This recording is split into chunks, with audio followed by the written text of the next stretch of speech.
What's up, guys? How you doing?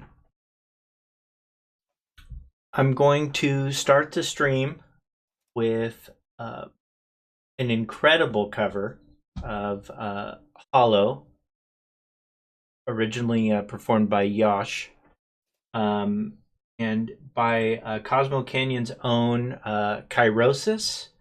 And I'm going to start with that while we get some background stuff going.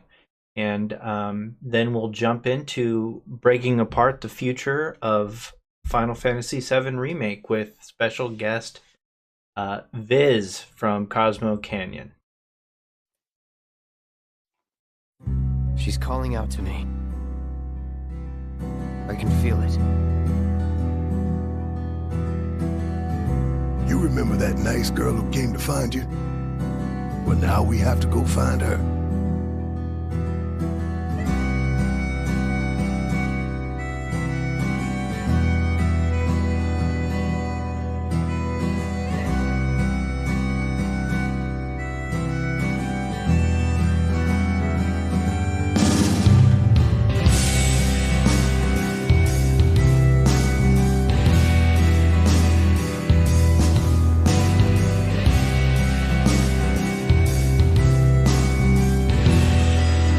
Coming for you. If that's what you want. Thank you.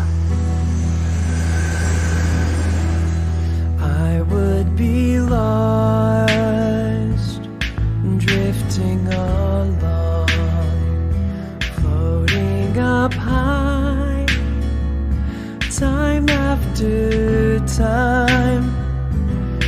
There you'd be, shining brightly, your smiling face to guide my way.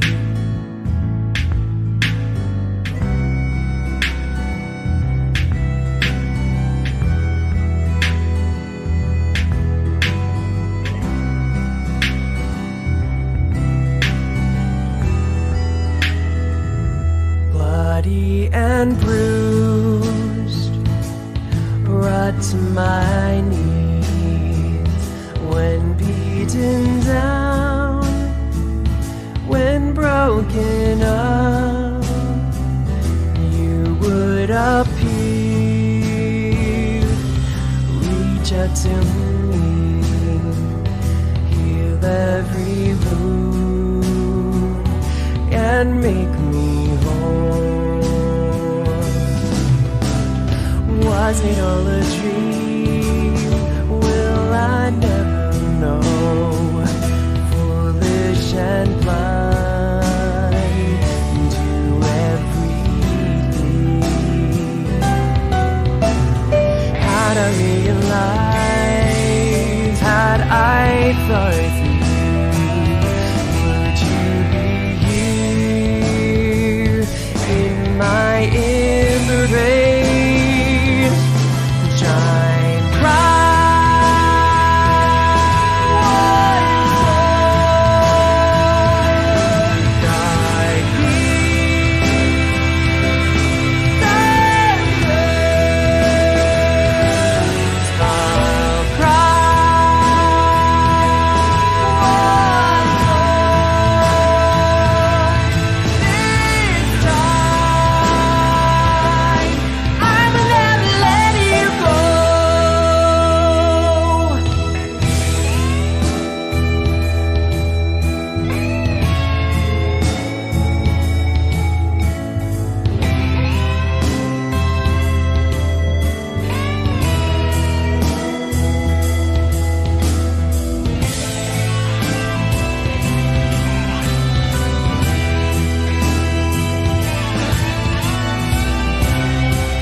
Every smile, hiding something more. Dark mysteries lurking beneath. But I was consumed with this emptiness, this selfish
Well, that was exceptional.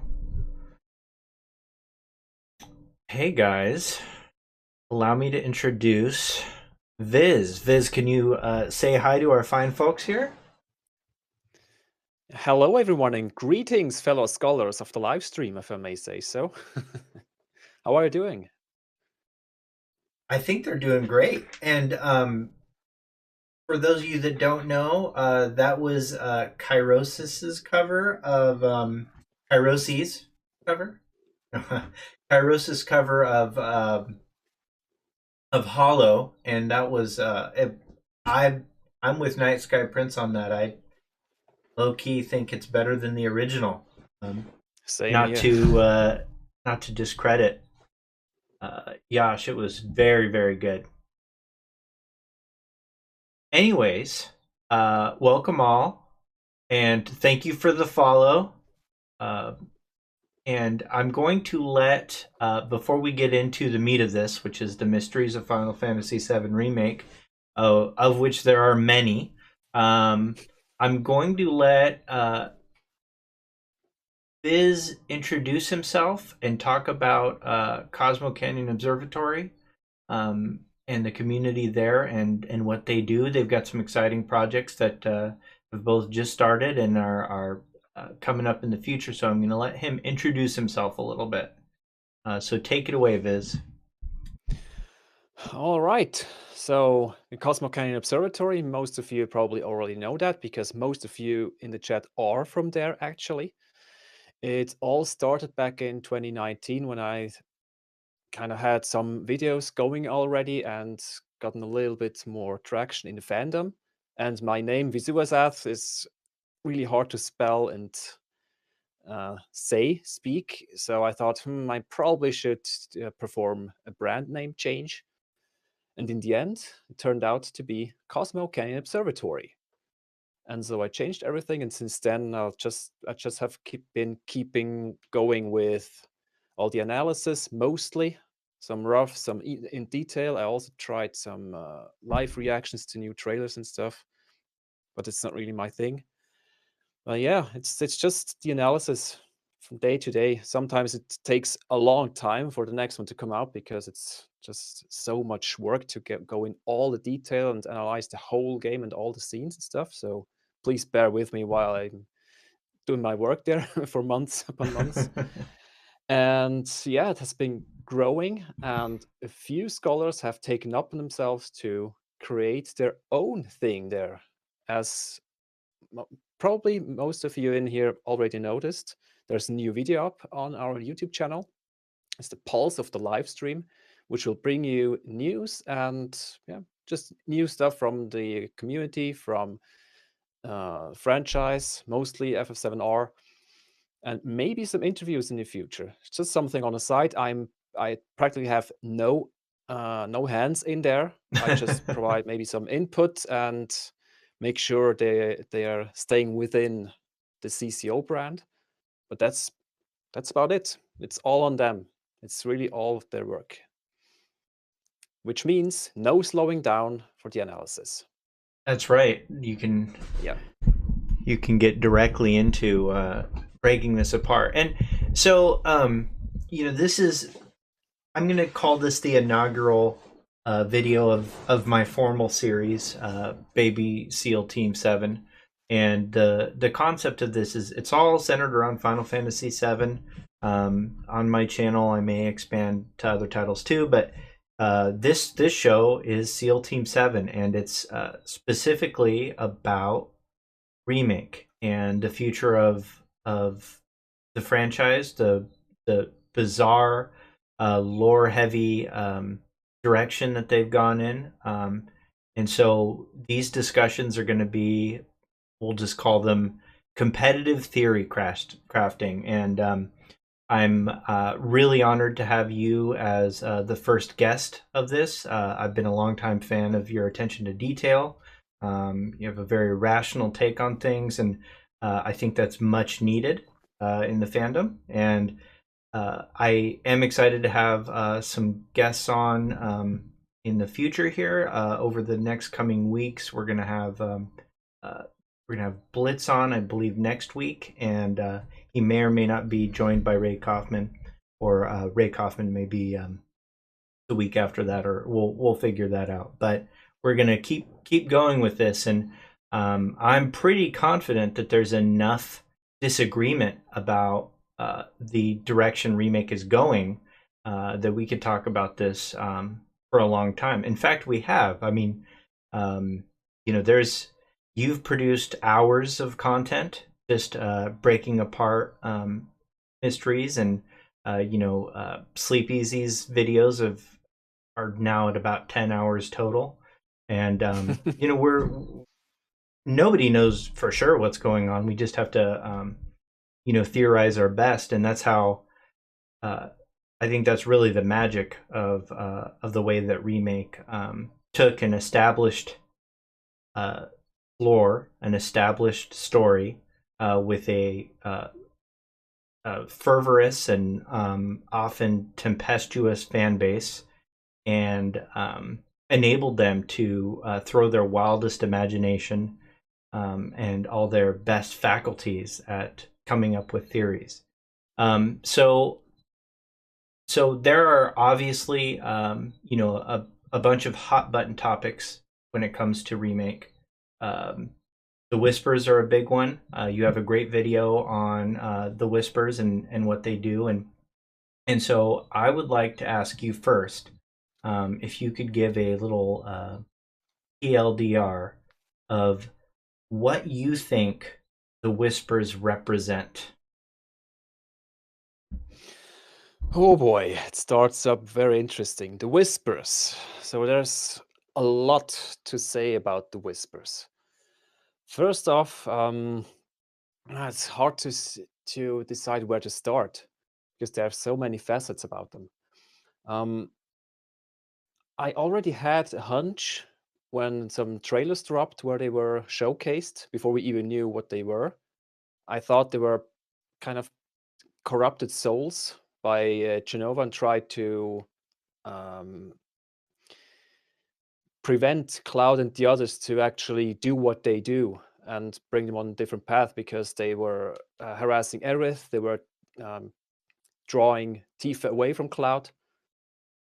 But it turns out it's much more complex than that, and has not really much to do with Jenova or the Jenova cells and the corruption. Maybe a little bit, but more on that later. But the main conclusion I came up with, and others as well, is that they're essentially souls from the planet, and kind of the continuation, or the canon, the continuity police. That they make sure that how it happened before still happens.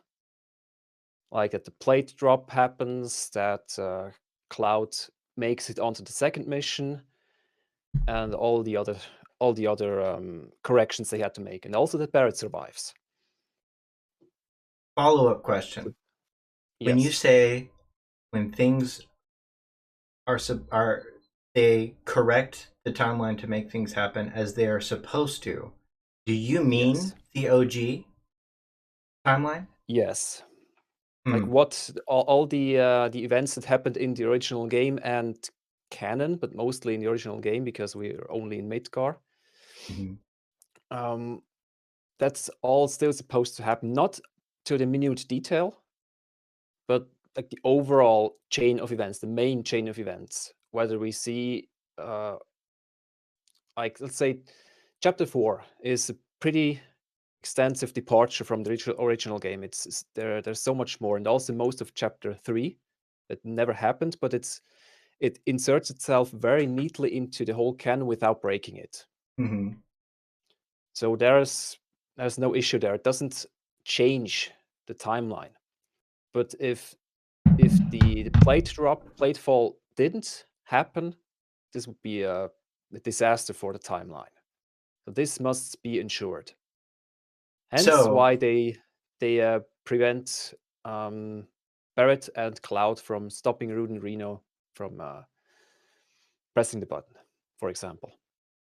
All right, here's my hot take. Here's my spicy comeback on that. I believe that they're absolutely agents of destiny. The game gives us that indication at a bunch of levels.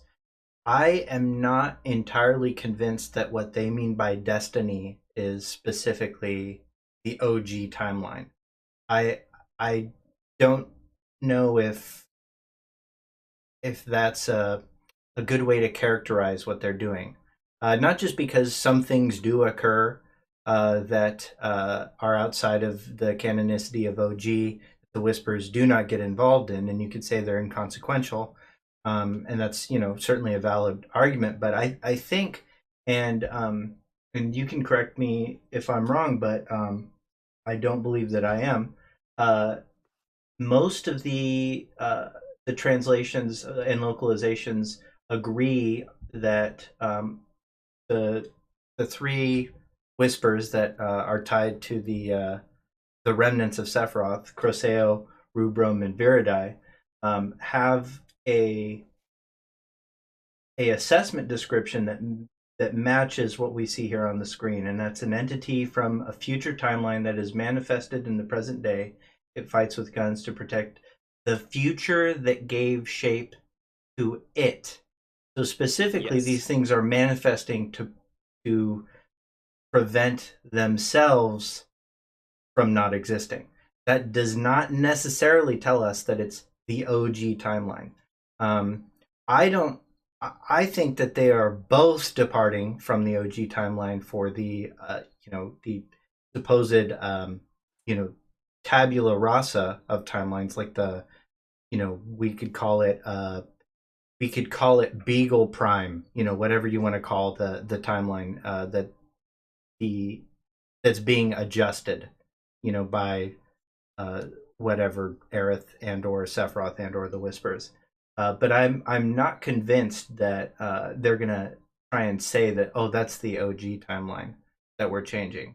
I think that it is just as possible that all of the changes that are made end up creating what ends up being the OG timeline. I don't, or something that matches the OG timeline, but just with more detail and more games and more dollars associated with it.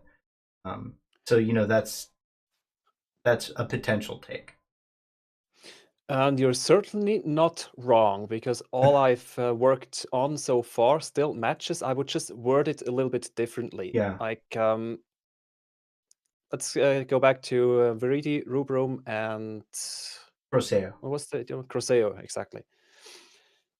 They're souls taken, or entities taken from the future to prevent changes in the past, and thus prevent them from ensure their existence. Mm-hmm. Like like you said before. So that also means that they want to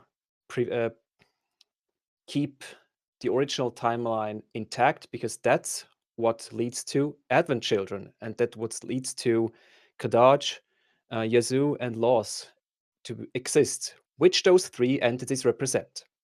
Sure. Yes. So that's just the baseline. But there's also more in this in total over 2-hour long analysis all about Aerith's secret. Mm-hmm. I came to the conclusion that she, as her future entity herself in the live stream's memories, because, well, we know she died, so she's her existence, or her consciousness is still in the live stream. And at some point in the future, she needs to connect back to her past self within the memories of the live stream to try and prevent Sephiroth from messing with things. And how Sephiroth messes with the past, and how she tries to prevent him messing with the past, and thus also messes with the past, and tries many, many times, because the Whispers keep her from performing those changes. Kind of this trying again, and changing things leads then to the remake timeline, which still represents the original, but with much more detail and the additional characters and additional details and chapters and events. but still not breaking the overall timeline until maybe the end, where we defeat, quote unquote, Destiny. And now we don't really know what happens. Still, we can only believe the developers or Kitase, who told us that everything will still happen. Like it will still be the Final Fantasy we know, Final Fantasy VII we know, but I don't really know if I should trust them anymore. I wouldn't. So, I would avoid trusting developer statements as much as possible at this point. And I think one of the things I really like about you is you actually generally will look to the game and look to the content to inform your. You're very clear about that in your videos. And the video that you referenced, the Aerith's Secrets videos, is my favorite of your series. So if you guys are new to CCO, I definitely suggest that video. It's an excellent breakdown. Yeah. So okay, that being said, what is your take on the fact that there are these and I know that most of I think you've made it through all of Sleepy's videos, and most of my fans in the group know that I have I've picked out a lot of the similarities between, or not similarities, but lines that can be drawn from the Harbinger and the three whispers of color that tie to Jenova. What are your thoughts on three whispers being associated with the remnants, and the Harbinger having the a bizarre Jenova asset on it that Shade MP found for us? And then what's it again? Well, there's this bizarre. I should have had it ready, but if it's in his fifth video in the series of 5, and it's this talking about Sleep Easy, and Shade MP picked. There's it's a seemingly meaningless shape, but it is it's sophisticated enough to be a design choice that is on the Jenova doll in Dirge of all things, and Dirge flashback, and he was able to. It is very clearly on the Harbinger.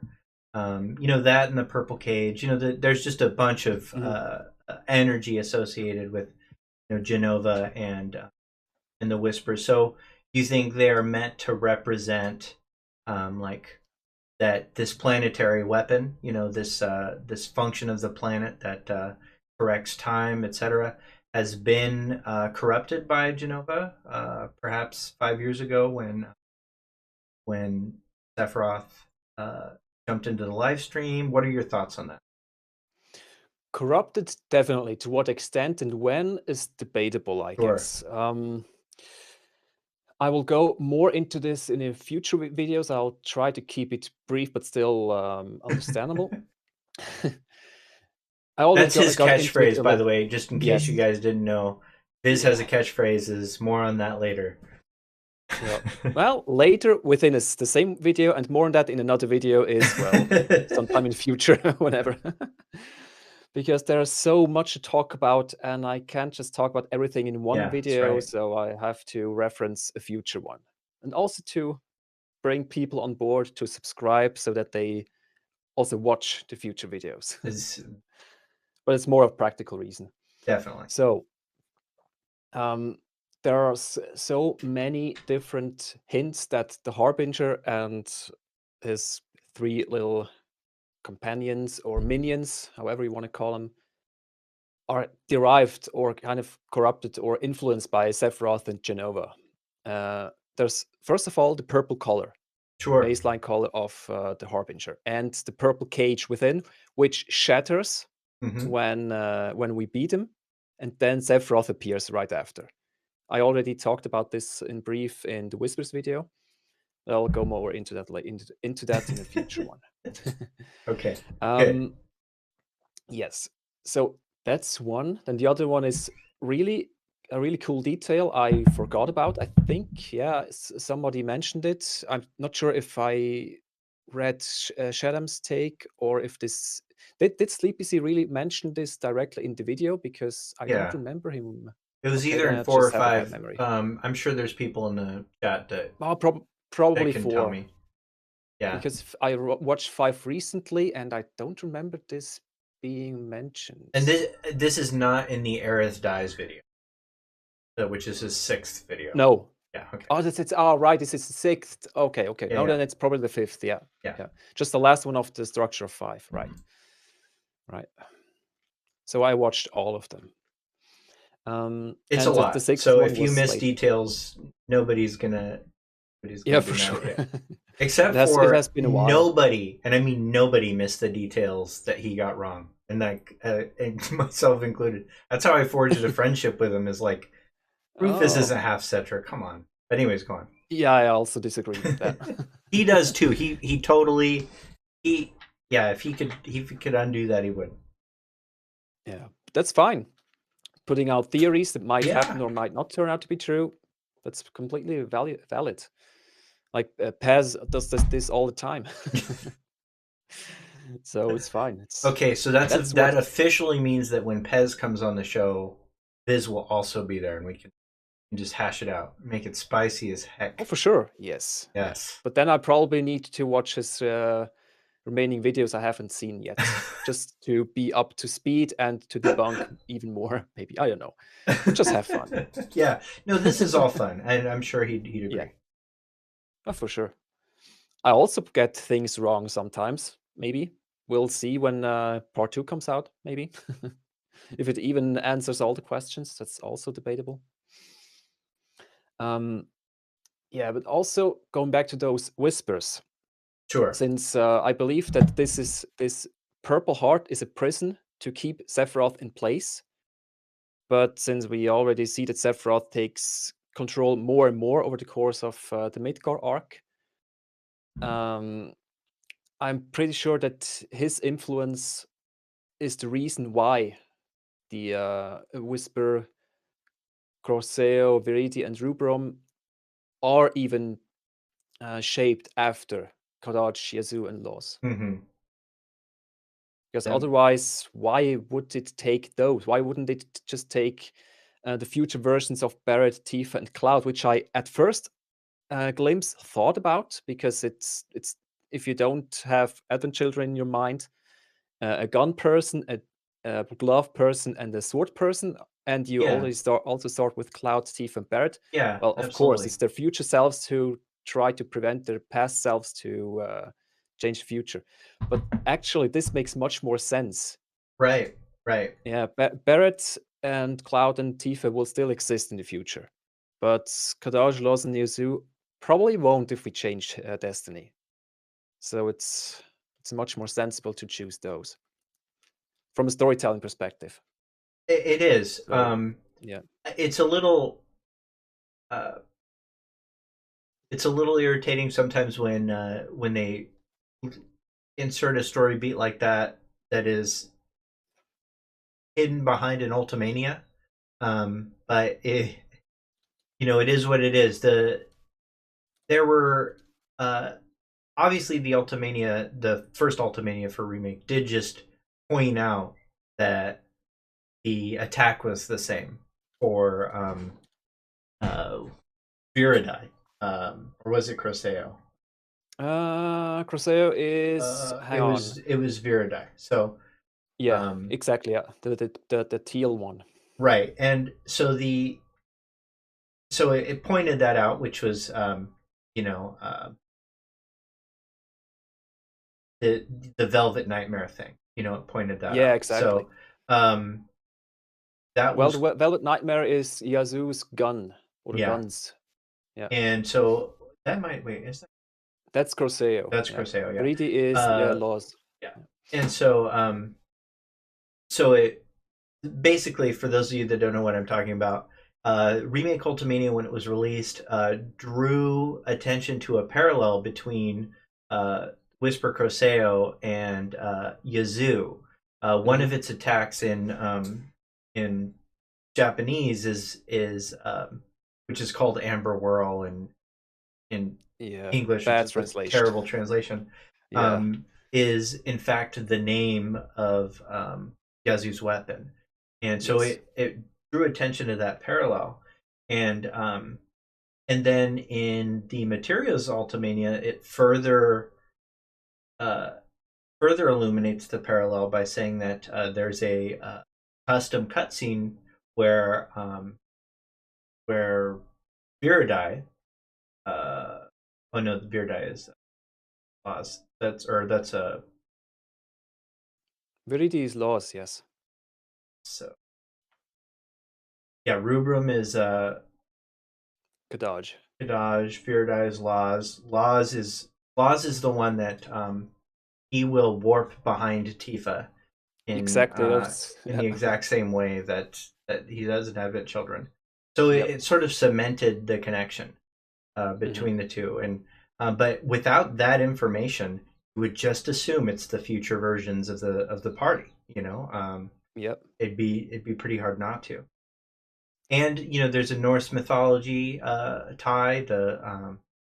There's the sort of rule of three. It's sort of a trio rule. There's a lot of systems in Norse mythology, actually in many mythologies, where there's three of something, and particularly when it comes to the time janitorial department, the Norns. There are three Norns in Norse mythology. Yep. These seem to be a tie, and so it's possible that these are all really loosely drawn lines, and it refers to all of them, and it's all just a meaningless nonsense cobbled together.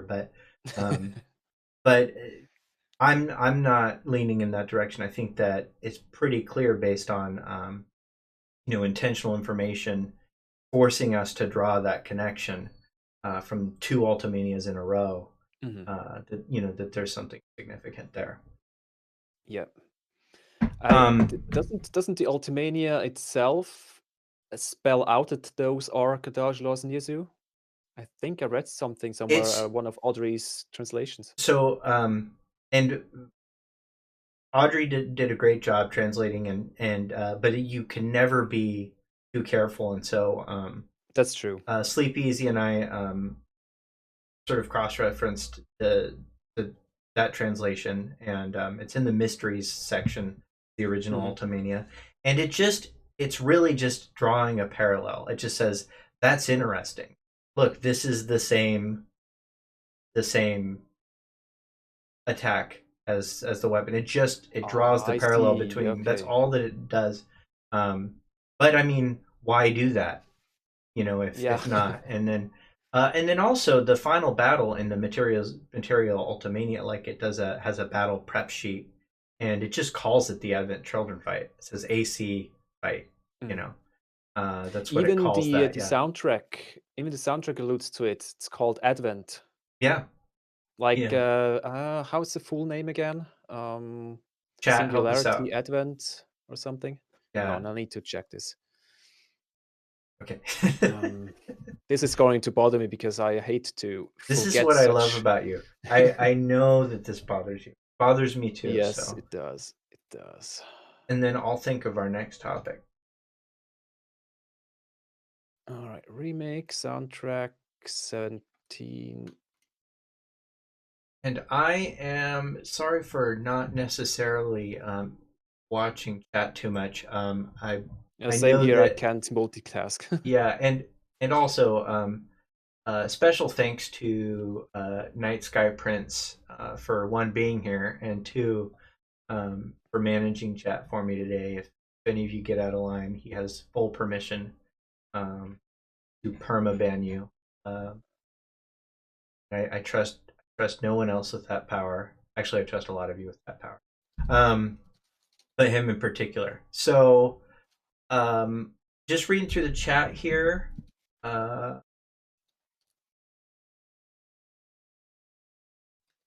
It sounds like you guys just all agree with all of us about you. The Bahamut thing too was another. Oh yeah, that's true.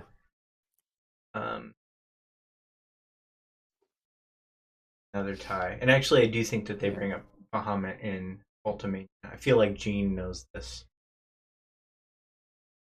Probably. So yeah, Yeah. I Oh yeah, mean, right. Back to the soundtrack. It's Genre also posted it. It's called Arbiters of Fate mhm. Advent, the first phase, then Rebirth, second phase, and Singularity, the third phase.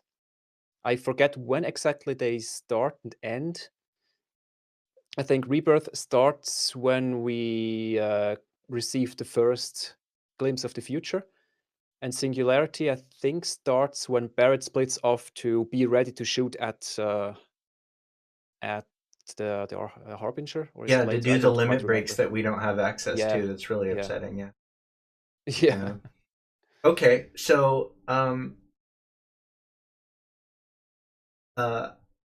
you're probably not. You probably, because the VODs are gone, and because there was a period where I wasn't going to content because of legal reasons that I've discussed at length on this All stream. right, yeah. Ribs. You probably aren't aware, but I did. I've done some pretty expansive playthroughs. I'm not sure if you saw my playtime. Playtime is currently at 360 hours, 32 minutes. So I've done some streams just counting details. My favorite detail, of course, is this, and I think I'm the only one. I'm cutting edge with this, but this butterfly is my favorite butterfly. It's the USA butterfly. It's the shape of an Oh right, I American saw that. I flag. saw a screenshot somewhere. Yeah, and yeah, I think that's my contribution to the fandom. But I've also been through the entire game and counted every stamp poster that occurs organically in the game. Well, most of them are duplicates, but they still count. And so I love that as a topic because it was such a smug development choice. The shift from Beagle to Terrier was so in your face, and then in the Ultimania interview, Nojima was so like upsettingly proud of it that it becomes one of my favorite topics. So I want to hear your take on stamp and what that means. Oh boy, another yeah, going in heavy. People tune out after an hour. We got to get it. We got to get the good stuff now. That's true. That's true. So let me first start with it's probably mostly symbolic, like the stamp itself. People have also talked about stamp being sack that carries cloud. Like there's the first stamp poster we see in chapter 1, the train station. I think it's also visible above the train tracks in chapter 2, where you run by. It's the same poster about the announcement of Stamp's Adventure Book 3, I think. Because he carries Cloud, and Cloud is injured, which is pretty much parallel to Second Cloud before his last stand. Okay. Or maybe it is, maybe it's just coincidence, but I don't think so, because Stamp is such an integral part of the mysteries and symbology. I feel that it's not just some random depiction. And also something I found, it was pretty early on when I started doing those analysis gems, or ZCO gems, like just small analysis with a few images, and posted them on Twitter. In the alleyway, just after meeting Sephiroth the first time, the illusion Sephiroth, there are also there's also a stamp graffiti in there in the alleyway before you emerge into the wider street. Right. And there's a faded one too. Yeah. Yeah. All right, there are two. A faded one on the left, I think, and on the right, another one. And there's the one on the right, there's also this strange blue alien thing on a cloud. Right. That is the rocket on top. That's the sauce. It's also there, but not just there. It's all over the place. It's all over, No, not quite. Yeah, it's at a few places. Yeah, but it's a little less prevalent. It's a little less prevalent than the other graffiti, but yeah, it is around. Yeah. Also in chapter 5, in the tunnels, you can see it close to stamp in. I think the stamp that directs you to the left path, where it splits up the first time. Yeah. Anyway, What you're getting at is that it's a Jenova illusion. Yes, exactly. Also, because maybe a few meters before that graffiti, there's another graffiti of a woman with blue skin and stars above. So my interpretation is that the small blue thing is it has kind of a body of a cartoon body of a woman, but of a head of a baby. So it's Jenova's body, headless, and it hasn't been that far into the past where she lost her head, like 5 years. So it could be a head of a 5-year-old, and just before it's the head of Jenova, the severed head. That's just my interpretation of those graffiti, which is pretty interesting. Also, the stars and the tentacles around the head, that they at least look like tentacles around the blue head. And also on the baby one, which sits on the cloud. Cloud has Jenova cells. And there's also a rocket that flies into space, another allusion to space where Jenova comes from. And yeah, there's just, for me, there's too much parallels for it to not be just, or for it to be just some random graffiti, not saying anything. Sure. I'm with you. I'm hopeful that it isn't that I'm of the mind that a lot of these things have both concrete and like we'll call them semi-opaque metaphorical significance. So I don't know how much I will say that the reason that we see Beagle stamp through the entirety of the game 100 total times, all counted, and sometimes not even from the perspective of Cloud, but just from the perspective of the player, that I'm not going to say with 100% certainty that the reason we see a Beagle has something to do with Jenova. But I'm not ruling out that there's a connection. I don't know if that connection is concrete or not.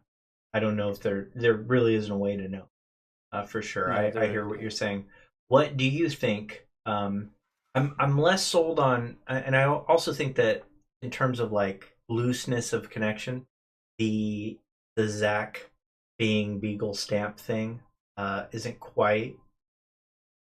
I think there's Zack the puppy stuff, like in Cloud is a representation. Cloud has a representation through Fenrir the wolf, and Fenrir specifically being a symbol of his grief, specifically according to Nomura. And also loneliness, the lone wolf, right, probably.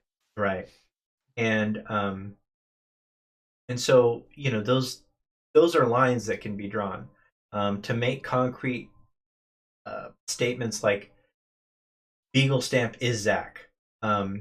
There's a couple of things that draw me away from that idea. One is actually one that a lot of people have brought up as proof for the connection, and that's there was the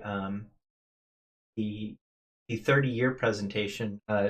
Ian, what's the name of that presentation that we're talking about? The one where Aerith reads the poem. And I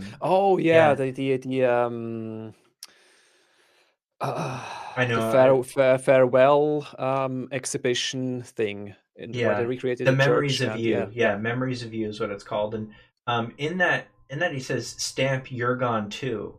And this is from Aerith's perspective. He's writing this poem to Zack.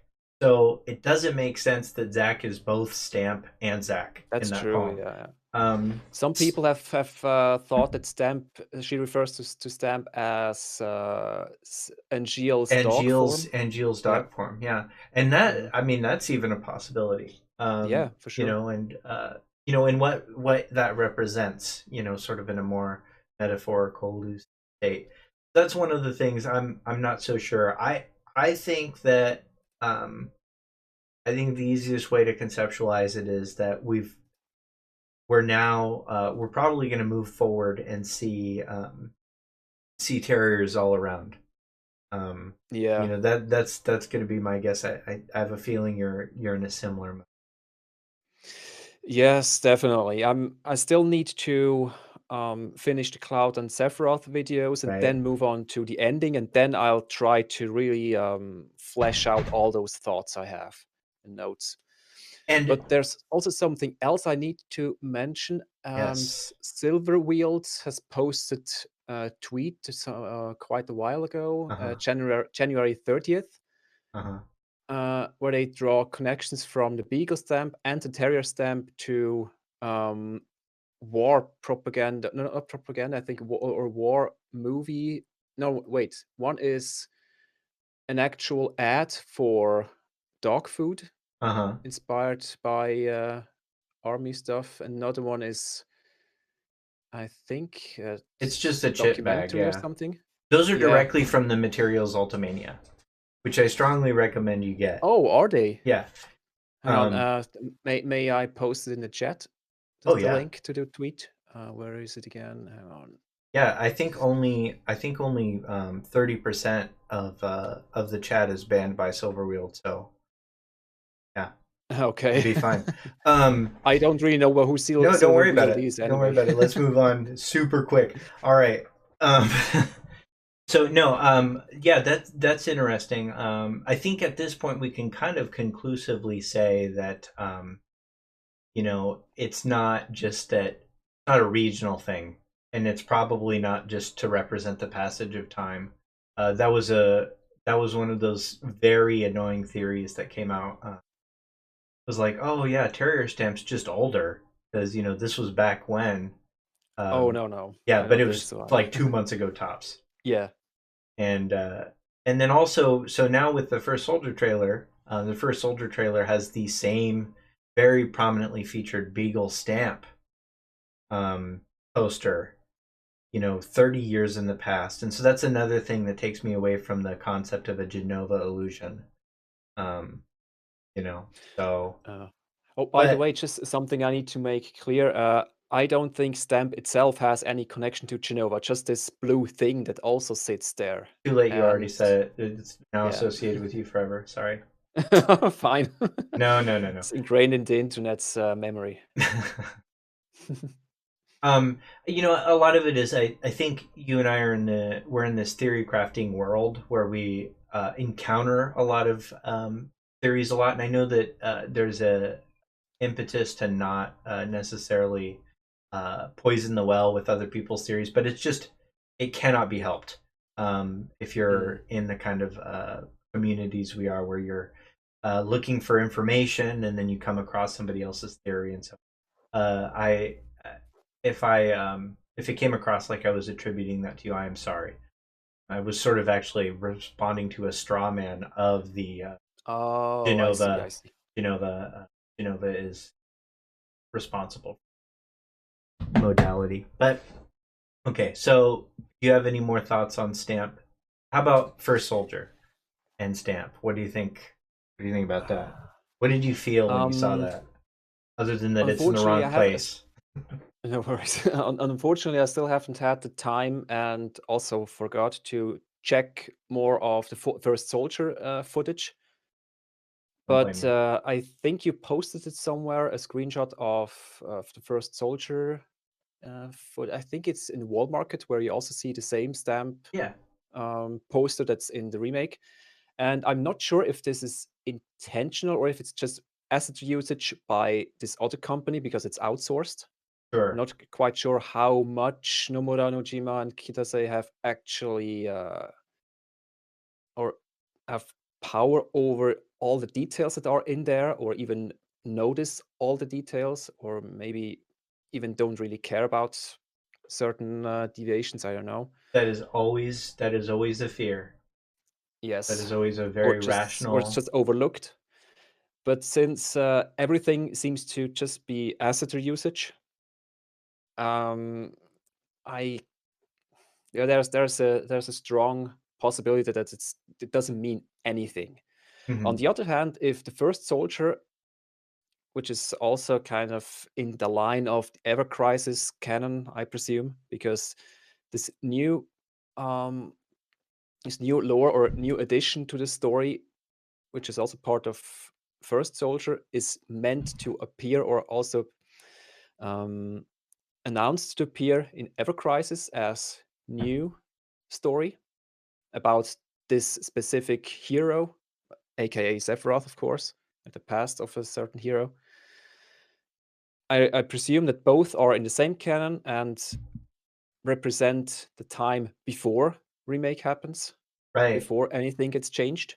So the stamp being there, like the one you show here on Mhm. the camel, makes perfect sense Yeah. because it's still before the Right. destiny change. Right. Right. And also I like the idea that what we're looking at here, I mean it kind of fits with the canon, is an abandoned area. Like this is something Shinra leaves alone. So that Yes. that stamp poster is it's probably a 30-year-old movie, you know, and because we Could be, yeah, see sure. Yeah. because we see sequels in posters in more modernized areas and areas that Shinra cares about, specifically the upper plate. Hmm. So, you know, it does kind of track that, you know, the slums get, you know, have this 30-year-old movie poster, and the upper plate get, you know, the sequels. They get Mm. Endgame, and the slums stuck with Iron Man 1. So, Yeah, exactly. um, so okay, um, for me, the most problematic part of the time change stuff is, and we'll round out this hour with this topic, and until we get into Intergrade. Hmm. But let's face it, the ending when we see the terrier time, we see like Zack surviving a terrier Hmm. bag fly by, and then we see the Whisper Dome explode, and it's heavily implied that Yep. Zack is all sorts of alive. And this is obviously the most upsetting decision for a lot of the fandom, Hmm. and it's the one that I'm the most concerned about overall. But what do you think's happening? So we could just go with symbolism. Zack is alive now. Things have changed, and now it's not Beagle stamp, but Terrier stamp. We're going to new territory, a new continuity, just symbolic. Or it's actually describing something in lore, in canon, in the story itself, and then it's getting complicated.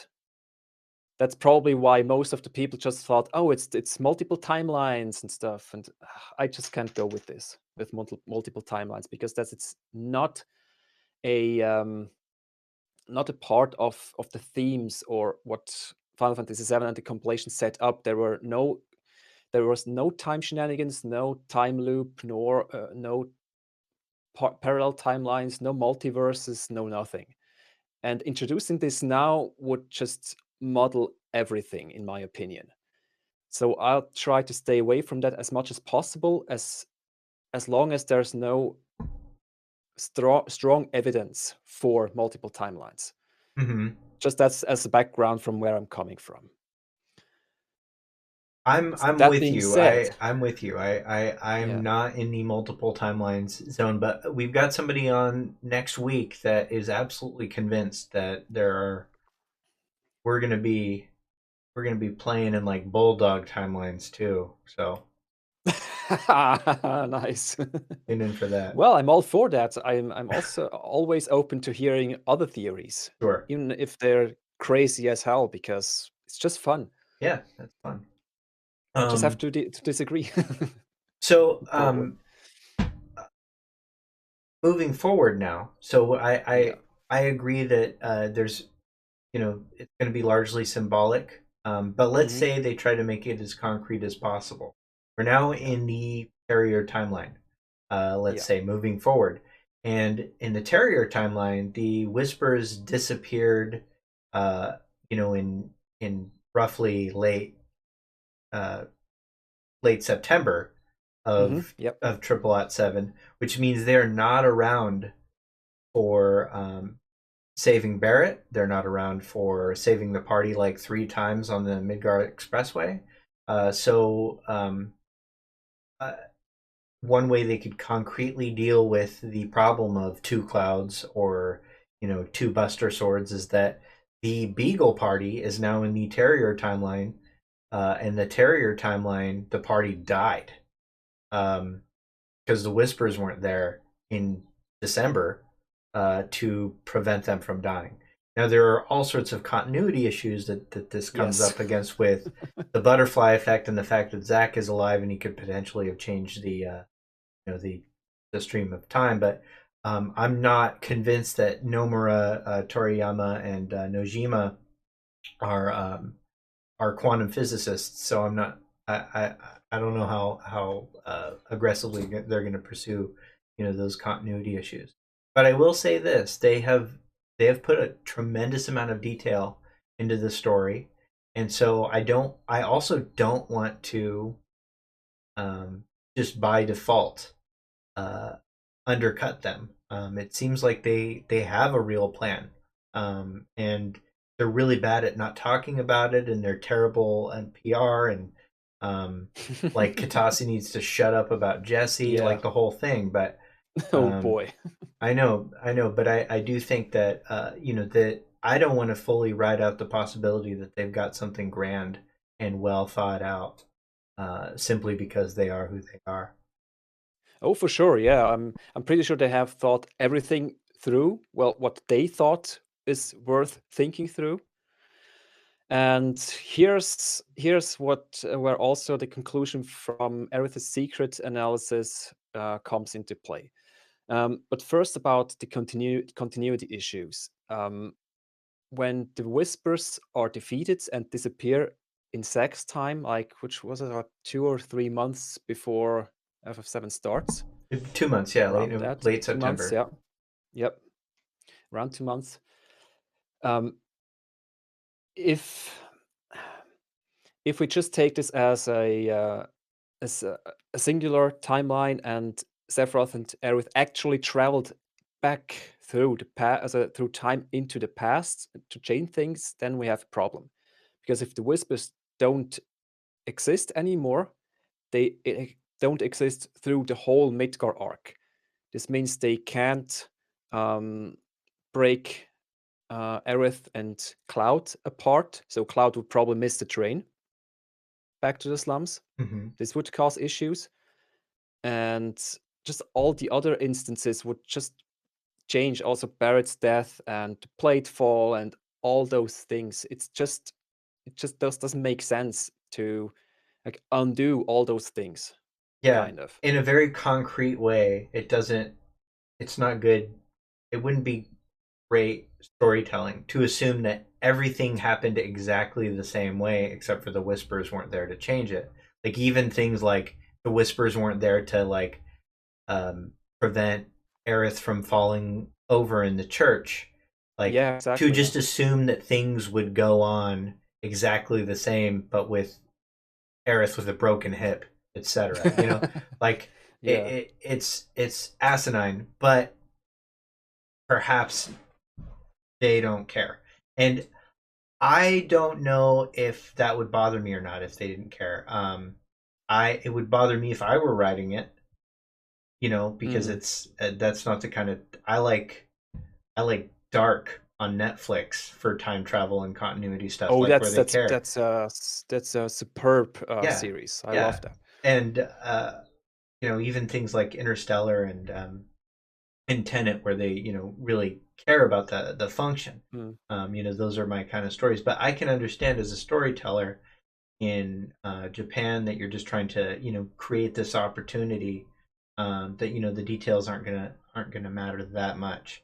But I hope personally, and I think we'll get an indication by the end of Intergrade, that they are leaning into something a little bit more metaphorical than concrete. Yeah. Also, you could make the argument that if the Whispers are not there, they can't prevent anything anymore. So it just, the first time they appear, Cloud will miss the train, and things just go from there and just happen completely differently. And the result of that is what is the world will be going forward, plus our party emerging from the singularity and then being injected into this new reality. This is probably an argument you could make, but then everything will be different. Our party is still there, but everything in Midgard would be different, and there's no telling what will be there, and it's just a It'd be whole like can an of worms I unknown don't want to journey. open.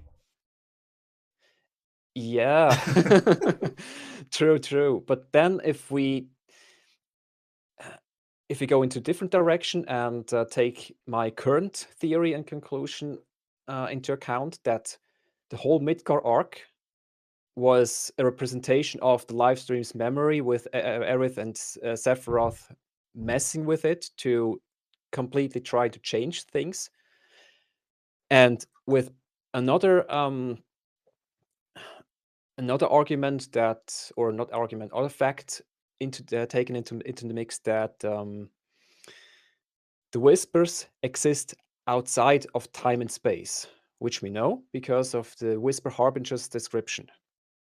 They don't exist in the continuity. They're not like all other entities. They're like kind of like if we play a game, and we as players or as programmers can just hack the thing and do whatever. We're not within this continuity. We can just inject ourselves where we want, change things, and just go away again. And what happens within this continuity doesn't affect us. Same with the whispers. So if they're just defeated, that means that control is gone, not that something else, or not that they themselves disappear within the continuity. Everything still happened. They were there. They injected themselves there, changed something, went out, and even if they disappear, nothing changes because it's already been changed, or corrected from their perspective. Yeah, that's yeah, that's the gist. That's the gist of a video coming out from you, I can tell. And I'm not quite sure where or have I already talked about this? You talked about little bits of it, yeah, I did, yeah. But I probably should go a little bit more deeper into it in the ending theorizing discussion. So yeah, then there's the Aerith stuff. If everything happens in the live stream, which makes much more sense, that's just the past. The whispers are just souls from the live stream, those appointed to continuity police or time police, whatever you want to call it, and they can just inject themselves into the memories and correct them and go out again. So that brings something up I want to mention. So yes, the original concept for the whispers, and this is in one of the Square Enix blog post. They talked that Nojima's original idea, and Owen covers this in, I think, video 5 again, and it talks about the original concept for the whispers was a golden sand-like. Oh, I remember that. Yeah, and I do find it very fascinating that at the end, when the whispers are defeated, that they seem to take on that form. They turn into this golden sand-like dust, and so golden fairy dust. Exactly, and I think there's this a potential takeaway.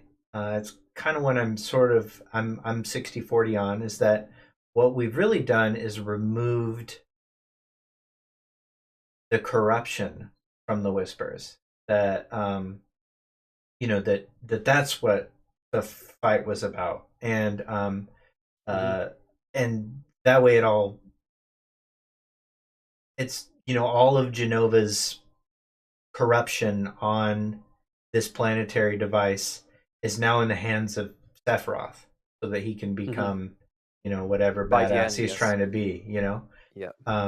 And so I'm not certain that the planetary corruption, the planetary uh, weapon that we see or fight or anything has anything to do with the planet free of Jenova's influence. Like even the form of the Whispers, like they're these cloaked, they're basically Yes, reunion exactly, clones with yeah. in ethereal. And so I'd be surprised if we're done seeing whatever that mechanism is. And you also bring up something in your videos that I think a lot of the fandom sort of forgot, but that there is precedent for time travel, not time travel, but like sort of an omnidirectional understanding of time, like a time is a flat circle vibe from the live stream.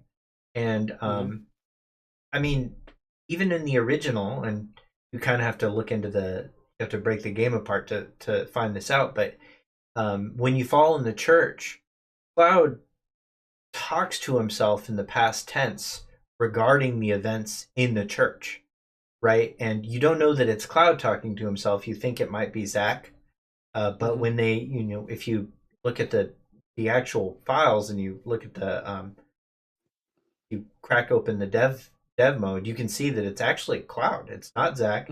It's Cloud in that space, and they actually made it Cloud and his voice in remake. The remake. And so there's this idea that that once you enter the live stream, time has this a much less coherent function. And the way that in the picturing the past story that Aerith gets her revelations regarding the painting. Have you had a chance to read that, by the way? I did read it, yes. Yeah. The localization is pretty good. I was pretty excited about the English localization. But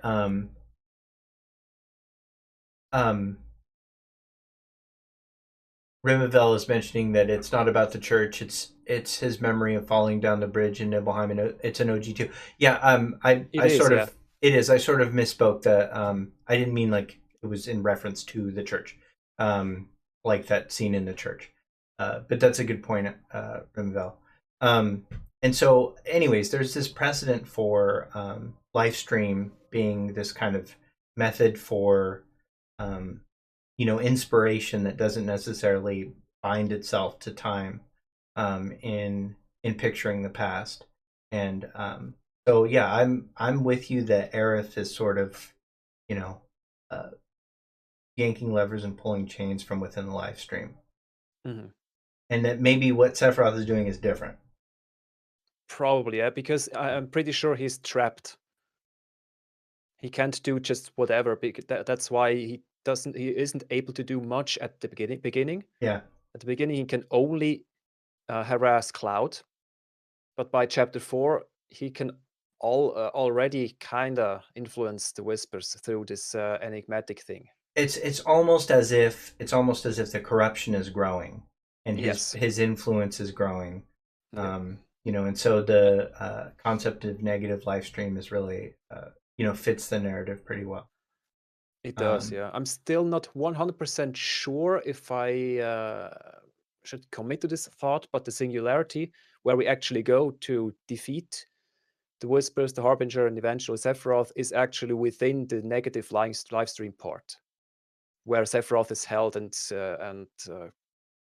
imprisoned by those entities. I like that. Yeah. There's one detail I remembered earlier by just rereading some notes. When Sephiroth opens the door or the pathway, the portal to the singularity, it's purple. And he actually opens it. He's able to open it. Right. By this time, he has gained enough influence to manifest himself in their world, like where Cloud and Aerith and the others are right now, to lure them into to defeat the Whispers and the Harbinger, so that he himself can be freed. Yeah, Pretty sure that's his scheme. Yeah, and we know that his body in the in one of the Ultimanias, it clarifies that his body is in the northern crater at this point, and Reunion is supposed to bring Jenova material to him. And so, Yes. what it almost looks like we're seeing is some variant of like he sped up the reunion in the live stream a little bit. Kind of in loose terms. Maybe. Maybe. I'm not willing to There's commit to also that either, yeah. yeah, there's something else that's probably causes confusion, but there are actually multiple instances, or well, let's say two for the simplicity's sake, two instances of Sephiroth in Remake so far. The first one is the Sephiroth we know is sitting in the northern crater with Jenova's head, and then initiating the reunion implicitly or explicitly. I'm not quite sure if it's. Probably isn't an explicit initiation. It's just that Cloud gets too close to Jenova, and then some effect happens that Jenova in the original, I mean, Right. that Jenova breaks out, turns into Sephiroth because of Cloud's memory, and because Sephiroth is sitting with her head in the northern crater. All this whole connection. Yeah. Stabs the president and then escapes. This is still Remake. the case in the remake. Yeah. Like Sephiroth, his essence is still in, or his body is still being recreated, rebuilt Right. in the northern crater. Jenova is still in Shinra HQ, as we can see, Mhm. and this time is freed instead of breaking itself out. Yeah. That's also one difference. It's too detailed to go into right now. This is still there, and the original Sephiroth is still there, like the one within the planet's memory. Right. But the Sephiroth that appears in front of Cloud and materializes himself at the end of the highway, and the one we battle within the presumed negative live stream is his future essence, who also inserted himself into the past, or at least kind of managed to escape from, not really escape, but connect to Cloud, Right. to the memories of Cloud in the live stream, and start to change things, like influence the memories of Cloud within the live stream, and thus Cloud himself, like the representation of Cloud in the memories, and trying to change the past first by trying to him and Aerith miss each other, because it doesn't seem to want Aerith being part of Cloud's life, which is why I also believe that he tries hard for Cloud not to go on the second mission, because that's when he meets Aerith after the mission goes south. I know it's a lot to information right now, but I have to keep it short. Otherwise, we'll be here for 12 hours or something. No, I appreciate it. And I'm with you on all that. I am like it's to lean into the question mark Sephiroth. Yes, exactly. He is from the future. Is it is a bold and risky thing, but there is a lot of proof that we're looking at something. It's certainly something a variant of Sephiroth that's highly informed. Yes. We know that, and so that is one of the big mysteries I'm really excited to see fleshed out a little bit. So ultimately, do you think Aerith still dies? I'm 99.9% sure. The 0.1% is just That Tifa in dies case the instead? developers screw up. Yeah, Let's say it like that could happen. Yeah.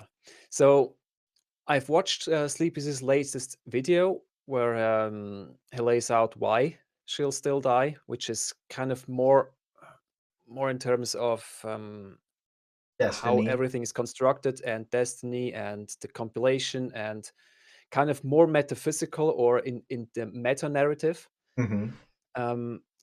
My idea comes from the game itself, mostly. Meaning that when she basically speaks as if she's already dead most of the time? That's one aspect, Okay, yes. go on. So there are many instances which lead me to this conclusion. There's one like how she talks and about what she talks in her resolution scene in chapter 14, as I laid out in the past video. I'm pretty sure this is not the Aerith that's currently sitting in Shinra HQ, but actually the Aerith that is in current live stream, controlling herself or influencing herself, her past self in the memories, directly connecting to Cloud in his dream. And he does dream because we see him waking up. And he also asks, is it a dream? But she doesn't really answer, of course. So this is one. Also with the parallel to her speaking to Cloud in his dream, right after she leaves alone for the City of the Ancients, like when he then wakes up in Gongaga. That's one. And there she just flat out talks as if she knows he's gonna die. Right. Although she does keep saying the future's a blank slate, and Yeah, she the future does hasn't kind been of. set in stone. Yeah, and that almost and you kind of have a take on this that that it doesn't quite line up, but I am of the mind that she is far less informed by the end of the game uh, about everything, about the past, about everything. I think every time the whispers touch her, she does lose a bit of herself. And I know you have a theory that it's each of the possible time or resets that attempts that she's made to change the timeline, and that's a good theory. I like that. But it's certainly something that makes her essentially disconnected from her understanding and her connection with the planet. It seems like. That being said, I'm not really sure if she is an enemy of the planet. I think she's an enemy of the whispers. I'm not sure how much the planet was controlling the whispers in the air. Less and less so Yeah. as time progressed. Yeah. So yeah, it is all kind of up in the air. I'm gonna tell you my prediction for what happens to Aerith. I think Aerith ultimately sacrifices herself to sever the connection between Cloud and Sephiroth that allows Sephiroth to maintain. I think that there will be some symbolic thing where she sacrifices herself so that he may live. Like preventing him from sacrificing himself. That we essentially will get some kind of indication of the meta narrative established by Livestream Black and White. That there's this, that Sephiroth's perpetual cloud thirst exactly. Needs to get extinguished by Aerith, and so I think that her death will serve that purpose, and I think that's a possibility. I hope not. I hope that her death is as random and seemingly kind of just disconnected, senseless, just sudden. Sudden and senseless, because that's the way death really is, and I think it helped a lot of us growing up. It is, and deal that's with also death, why I kind of think I'm not quite sure. It could be that she dies at another point. Sure. Like if she dies at the exact same point for us who know the story, and for the party as well, and for herself, she knows that she's gonna die there. And if it still does, then it's kind of like sacrificing herself because she knows she will die there, and still tries not to prevent it, kind of. On the other hand, changing it would also open another can of worms. Like, let's say if she dies at the Northern Crater, as some people have said in the chat, and also on our Discord server and elsewhere. Because I think in one of the original scripts, she was meant to accompany the party up to the Northern Crater, because there is dummied out Aerith dialogue for her, in the Great Glacier, and I'm not quite sure where, but I know there's dialogue for her in the glacier somewhere. So that's one possibility, but I'm on two minds on this. Like, personally, what I want from the game. Right. But there is evidence in the game that it will still happen the same. Like, really the same. And I'm not quite sure if I should reveal this here, because I probably could, because it's not really part of the ending analysis. It's just something that would actually Ooh. fit into like an addendum for game analysis number 24, Aerith's Secret. So I probably could drop a teaser here. So remember how we get glimpses of the future, like Cloud gets visions of the future. We get glimpses of the future in the fight against Whisper Harbinger.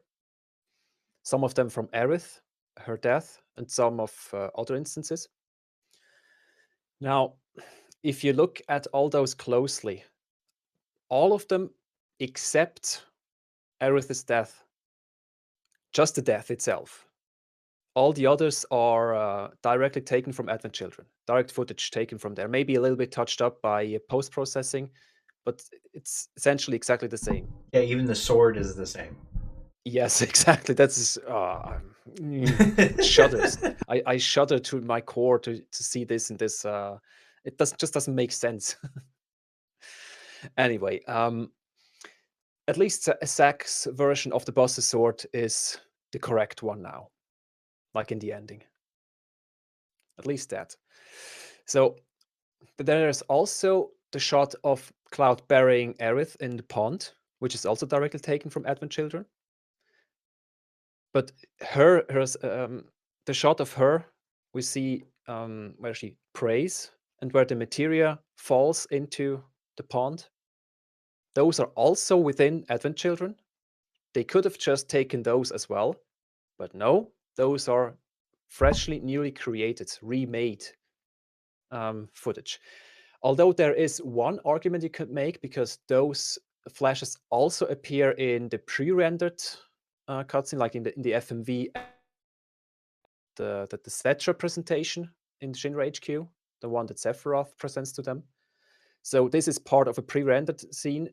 Maybe they just took those and inserted them into the game itself to not recreate it.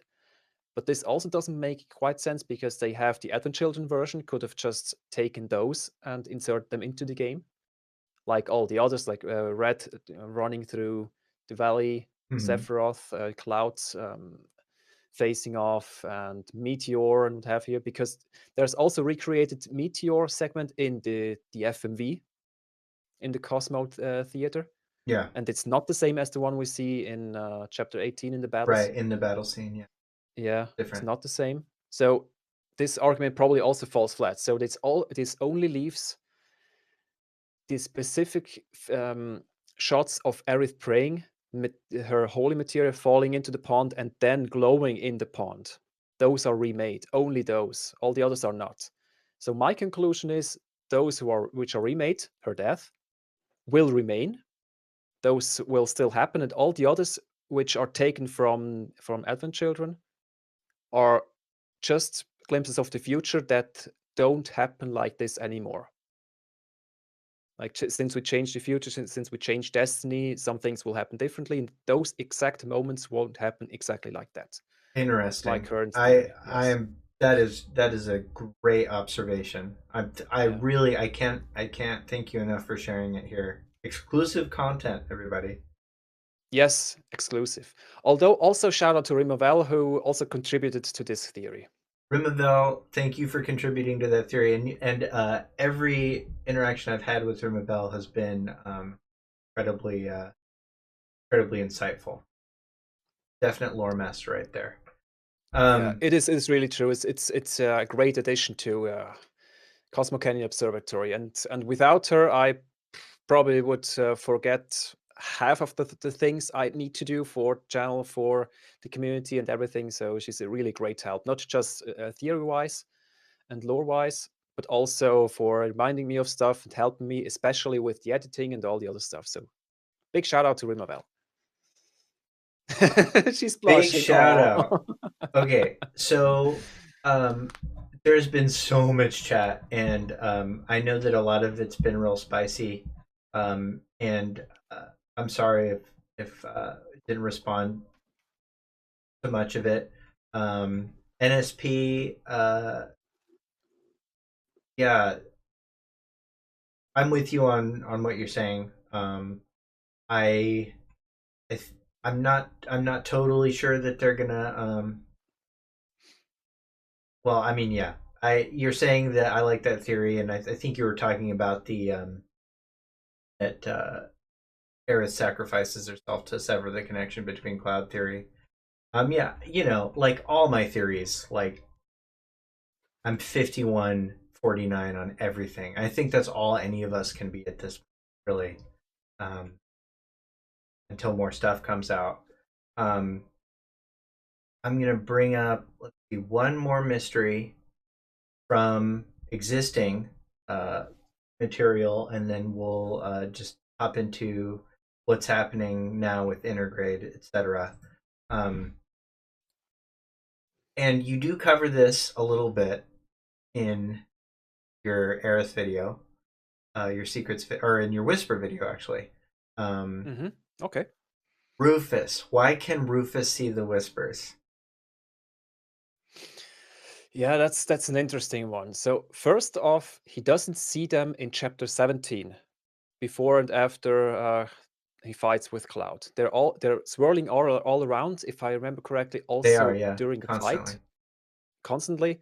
But he doesn't see them, doesn't react to them, nothing, and only sees them when he's exiting his new office and descending down the stairs, and where they facing through the ceiling and the floor and everywhere, and that he sees the whole whirl of whispers, as it's called in the OST, all around. And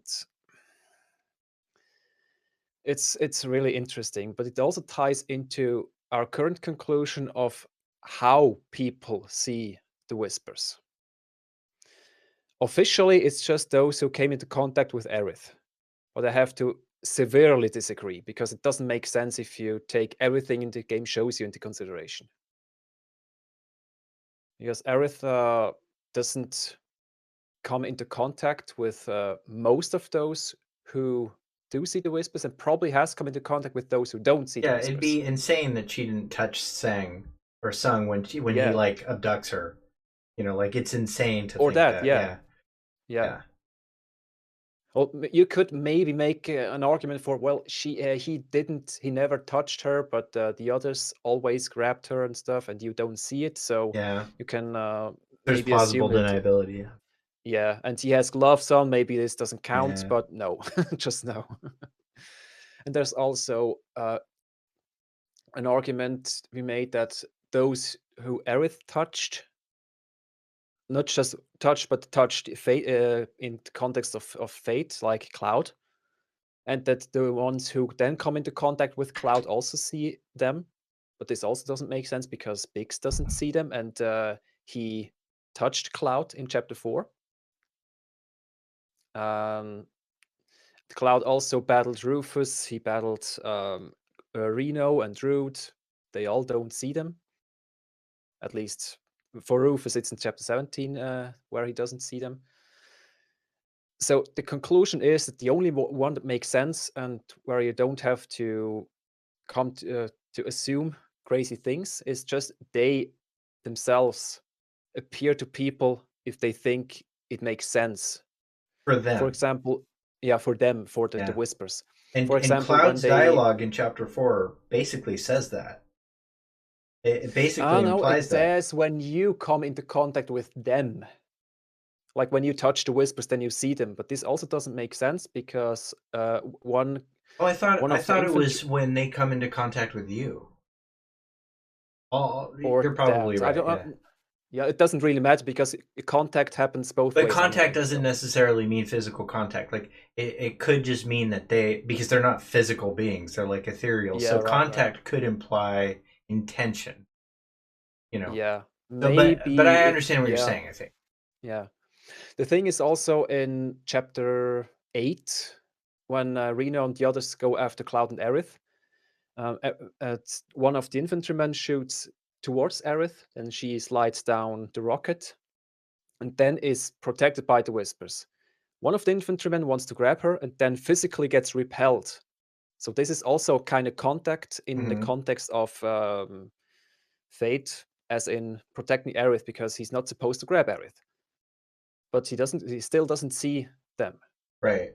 So physical contact is out of the way, and fateful contact, debatable. But every time they actually show themselves, it's to serve a purpose. In chapter 2, it's the purpose to distract both, break them up, and also force Cloud to make a ruckus to draw the attention of the nearby Shinra guards, like the security officers, which then eventually break them up, and Aerith runs away, and Cloud finally escapes to catch the train. So without showing themselves, I don't think anything of worth would have happened there. So they need to distract Cloud and Aerith. In chapter 4, the same, where they want to prevent Barrett, Jesse, and Tifa to leave without Cloud. They also need to show themselves to Tifa, Jesse, and Barrett, so that they have an enemy to fight against.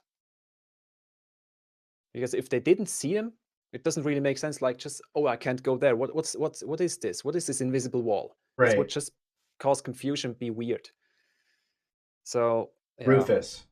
So Rufus. Why have Going the back to Whispers Rufus. chosen Rufus? Yeah. Why did they indeed? That's interesting. That's your answer is why. Yeah. Tell us, Viz. We want to know. Yeah. I probably don't have a satisfactory answer, but one could be that they have plans for him for the future.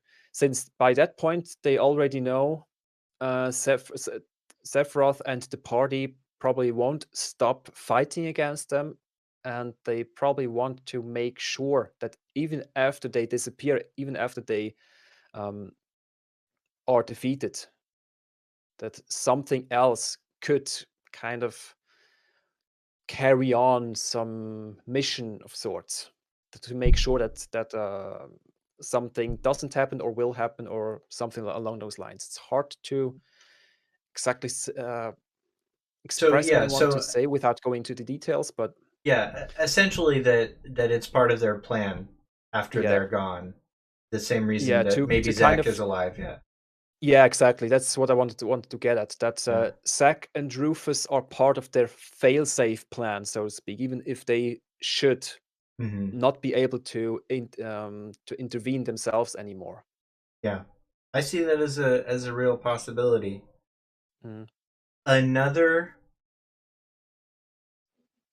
Okay, so let's say we separate Destiny from the OG timeline.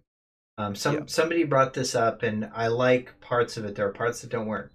What if the reason Rufus sees the Whispers is because he was destined to kill his father, but instead Sephiroth did. You know, tying into before Crisis stuff with him and his dad, and attempts on his life, etc. The only issue I have with that specifically is that he doesn't see the Whispers during the fight with Cloud. Exactly. Only afterwards. So. Only after. So unless he was meant to kill, there's some issues with that. But I do think that there is a definite possibility that he has disrupted the capital D Destiny somehow with something that we may not see until Intergrade or never, or even later. Yeah, even later. That that has put him in the sight of the Whispers. I think there's so much variety in how that could all play out, but I wouldn't be surprised if we get a little bit more clarity in Intergrade on that. And I think that takes us to our next topic, and I don't know how much time you have, but Oh, I have lots. It's only 9:40 p.m., so it's Oh fine. yeah, all right, okay.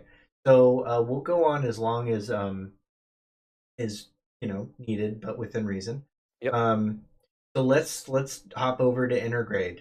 Um, what what's your hottest take on Intergrade? Something that we don't see in the trailer that you think is going to happen.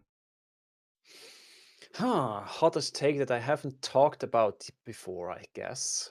Well, one hot take is that Vice is still part of Intergrade. He's not the final boss, but he's part of Intergrade, the story, the lore. That's my hot take. Genesis question mark? Ooh, sore spot. But the reference to him, I have not real much of an issue with that if it's just a reference. If Genesis shows up and we have to fight Genesis, let's just hope he doesn't keep reciting Loveless as his attack names of sorts. That's 100% going to happen. If Genesis shows up, I mean that's all. You're just going to be fighting him reciting Loveless. Yeah. And so I've said this on previous streams, and my fans are probably tired of hearing it, but I cannot think of a better place for all of the bananas characters that are Deep Ground, that are Chiba Chiba created scenario characters instead of Nojima characters than VR. Like, I think that if there's a time to do like DLC battles, like just VR Vice, that's the time to do it. Because the frankly they don't fit cohesively into the narrative. I've never felt they do. I'm not even like a huge I don't necessarily think that on its own Dirge was a bad game or anything like that, but it's just very clearly written by a different person. Very, very clearly. And you can see Yeah, it has some dissonance there, yeah. Yeah, there's some it's like he's like Kojima light. And so we've got Kojima light with Nojima, and then you're trying to force these two lores together and it's weird. So I like the idea that we're going to get a sort of a reskin of the lore from Nojima through Ever Crisis. But I also think that like if there were a place where you're going to fight Genesis, it'd be great if it were VR and nowhere else. And yes, I agree, yeah. And as far as Vice goes, I'm also sort of the mind that we're gonna there's some and I'll recommend it if you haven't watch your video on your breakdown of I think a 3-part breakdown of the Intergrade trailer. Yes, the third part I'm still working on, but that's just battle stuff. And okay, so one in wait, you mean like just the bad textures and stuff? No, battle like combat. Oh, battle combat stuff. The new combat. I heard bad stuff, and I'm like, oh, you mean like... battle. Sorry. Yeah, no, battle's good. Combat. That's cool. Yeah. Okay, so yeah, so please watch those 2 videos. Those are really good. They have good takes. So yeah, I agree with you though on Vice. I think that we're going to see some variant of him, or some like symbolism of his actual body too. So, do you think we'll see anybody else from Deep Ground down there in Deep Ground? I hope so. I talked about this in those 2 videos, especially in the latest one, talking about who might be the last boss in this Yuffie chapter, or chapter episode rather. Yeah. So who is it and why is it Shulk? I kind of low-key hoping that we're going through a boss battle gauntlet and having to fight all of them. Oh yeah, that'd be so cool. That'd be really, really neat. Maybe in VR. I could see us like... Or that's, yeah. Once we encounter real life Shulky, then it unlocks the whole boss battle gauntlet in VR. I'd be down for that. Maybe. I guess a new secret VR boss battle, and then it only says or shows let's say 5 battles or 4 or 5 battles. And then when we defeat the last one, then we see this scene from Weiss, who starts to inject himself or rebuild himself in VR, and then a last battle appears, which wasn't anticipated before, because we do see him reforming himself in VR in this trailer. It's very subtle and just a few frames, but he's not just there in VR, but we see him reforming himself in this VR weird blue square particle effect thing, like kind of similar like Chadley looks after we beat Pride and Joy. Kind of, it's kind of this a similar particle effect, but he is headless, like just up to kind of chest, shoulder. Yeah, no, I saw it. And the rest is it is very hard to catch, but not if you're not if you're Viz. You frame by frame everything. Yeah. So, and it also establishes kind of a little. It actually establishes a timeline that has been very vague up to this point about the Dirge of Cerberus online. It was unclear if that happened before or after the events of 7 until now, because he's got the 2 blades. We know that it happened before the events of 7. Because the you get those blades, or Vice gets those blades at the end of the Deep Ground Online.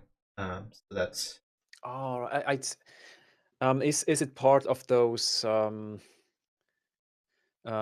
additional scenes? Like, the additional only scenes. after he. Oh right, I think he gets the restrictor releases him from his shackles and gives him the new toy to train or something like that.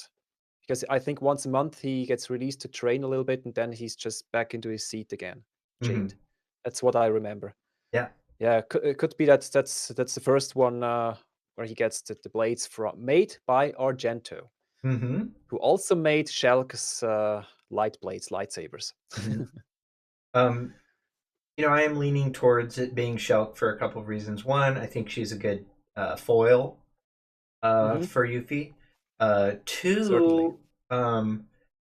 like, I'm not sure if you play Dissidia Opera Omnia, but like, there's only 2 tactics characters. There's all these games that are super in the Final Fantasy series that are really shy on character inclusion that everybody's been upset about. And then out of nowhere, they added Shulk to the already very full roster of Final Fantasy characters, Final Fantasy VII characters. Like, they added her before. That's interesting. Before Red 13, and this happened pretty much alongside the Intergrade announcement. And so I think there's a need to like refamiliarize the fan base with this super obscure character. She's also Chiba's favorite, and like Chiba even put her in World of Final Fantasy, and everybody's like, "Who's Shulk?"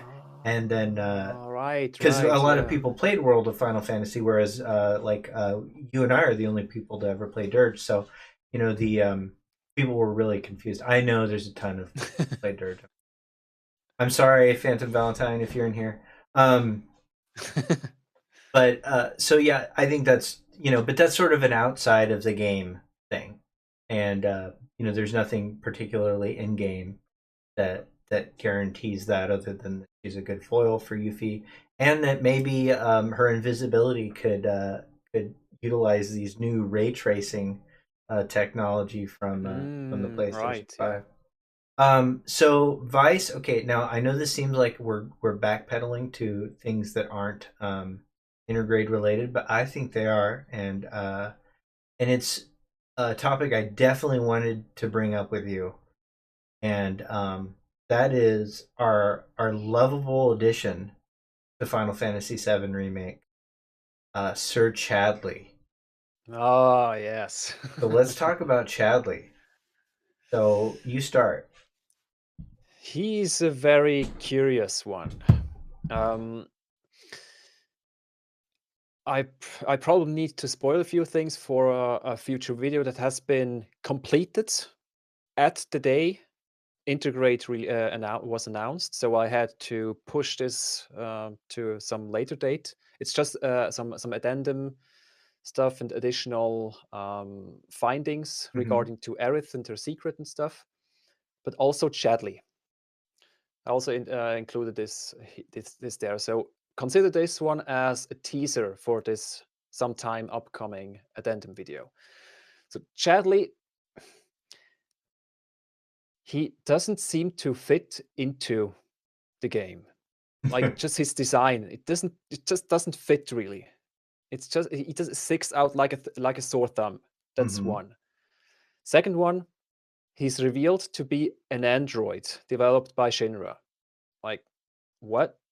Since when do Shinra have the ability to create lifelike androids? Autonomous androids, no less. Then there's more. He has some predetermined spots, like this one in Wall Market, and in Sector 7 also, and 5, and also in Shinra HQ. And whenever you walk towards that spot, he's there. He's always there. And that's interesting towards the end. I think it's chapter 4 when you yes, it's still chapter 4 before you go into the mission. When you run towards the train station, he's also there to like say bye or something, and to make sure that you can also buy some new materials and turn in some battle reports, which makes sense gameplay-wise. But if you then run back to his original spot in front of the neighborhood watch's office, he's also there. You run back to the train, he's there at the train station. So he kind of seems to just be where you are, and also later you can fast travel between sectors. He's always there where he needs to be. This is kind of a build-up to where I want to end up. Now, let's go to New Game Plus, because it's the only way where I can battle your way through the secret. How are they called again? Top secrets. Top secrets, yeah. The top secret VR battles, only on hard, mind you. So you need to be good. And after you beat the top secret, like I just had my top secrets run beaten, by the way. Nice. I was sitting at 108 and somebody posted a 107 a couple days ago. It's 1 minute and 8 seconds. Yeah. Okay, go on. Yeah, sorry. I know that's crazy. That's fine.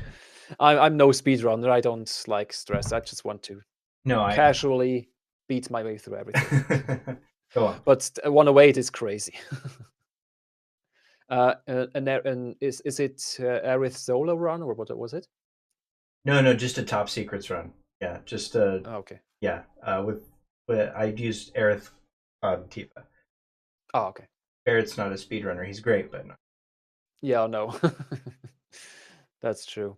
So after top secrets, yes, when you talk to Chadley, so you beat Pride and Joy, and after that he enters the VR room and talks to you and congratulates you, and I don't quite remember all the dialogue. Unfortunately, I'm really bad at remembering dialogue by heart. But in the end, it seems like he says that his work there is done, and he saw what Cloud can do, and that he made the right choice choosing Cloud to do all those battle reports and VR battles for him. And that he's now free of Hojo's shackles and can just do whatever he wants now, and is kind of free to travel the world, or I don't quite remember the exact words, but that's the gist of it. Yeah, the idea is that he was almost a metaphor for Cloud's infinite potential being a method to unlock his programming, basically like unchain his destiny. So there's a chance that whatever that infinite potential is. And why does Cloud have infinite potential too? Like, there's a bunch about that that's really upsetting. And for lore reasons, but like he's got infinite potential, and so perhaps that's whatever Chadley wants from him is perhaps what Sephiroth wants from him. Yeah, or probably. Yeah, that's a good point. That's a really Yeah. good point. And then Although Sephiroth just Sephiroth probably comes from this point that Cloud beat him every time, no matter what he did, no matter which power he tapped into, no matter what he threw at Cloud. Cloud always prevailed 3 times now, 4 times with the remake. yeah, and probably gonna happen again, and then like Yeah, most likely. Yeah. and then even Smash Brothers, Oh right, yeah. So, another thing that Chadley does actually have, a overall Hate Sith Mog puppet color scheming. Oh, yeah, that's It's sure. almost identical, and the Right. fact is he's a robotic. He's an android. He's an android, yeah, pure and- robot with AI and conscious. Yeah. yeah. So there's I've heard a theory that that essentially that Chadley is in fact from the future, and that he's like a Yes. more developed version of the Mog puppet, like a more sentient version of whatever that program is. Right, yeah. I think there's a lot of people who have said, "Hey, is he young Vice? What's going on?" Like because there's this No. there's a chance that maybe he was modeled after Vice by Hojo. Like a young creepy. Maybe, yeah. It's like just a creepy thing that Hojo did because Hojo's like that. Yes, he is. I'm pulling But up. I still Real quick, let me just read the dialogue. Yep. It's taken me a while to actually Oh, find yeah. it. So, okay, Yeah, well do that, done, yeah. Cloud. You've managed to fully tap into the potential once locked within you. Now that my research is long last complete, I believe it is time I told you the truth about myself. I'm not human. I'm a cyborg created to serve as Hojo's assistant. I was given knowledge and power beyond that of a human. But I was robbed of Yep. free will, bound to obey the whims of my master. But when we met, Cloud, I sensed something within you, something I knew would allow me to break free of my chains. By identifying and studying a subject with infinite potential such as yourself, I could adhere to the directives imposed upon me, all the while pursuing my plans for independence in secret. Your combat data provided me with the vital information that I required to enhance my basic functionality. This is the result. Through my research and with your assistance, I have freed myself from Hojo's bondage. Mm-hmm. And then Cloud's response was, cool. Yeah, cool. Doesn't he have a few more lines when he exits the room? So as soon as you're done with that, every time you talk to him, he says weird stuff. Like, yes. And there's like it's a never ending, like, it depends on where you talk to him, but Does it? Because I know those 2 lines in Wall Market, and it's the same 2 lines happen in chapter 17 in Jinra HQ. I only checked those. There's another line in chapter 5. I'm gonna actually go there because it's one that I haven't. I've been talking to him here, and he's got this line, and it's when you actually leave. I sense a sudden surge of emotion in my future. Yeah. And now talk to him again. I do hope you won't forget about me. Yes. And I think he will, for sure. The Cloud does, for sure, yeah. Yeah, not just because of some bizarre, weird Jenova reason, but also because Cloud just doesn't give a fuck in general about the Yes, that's what I was getting at. Yeah.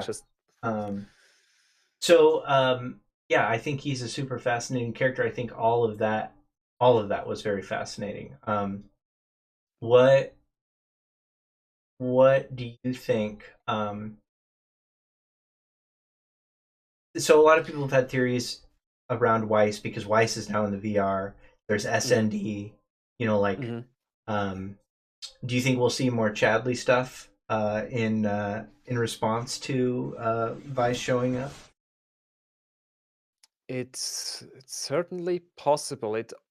it also depends on whether Chadley still needs to show up, and whether and also how he managed to manifest himself here, or how he got sent here, because it's practically confirmed that he is some sort of miracle from the future,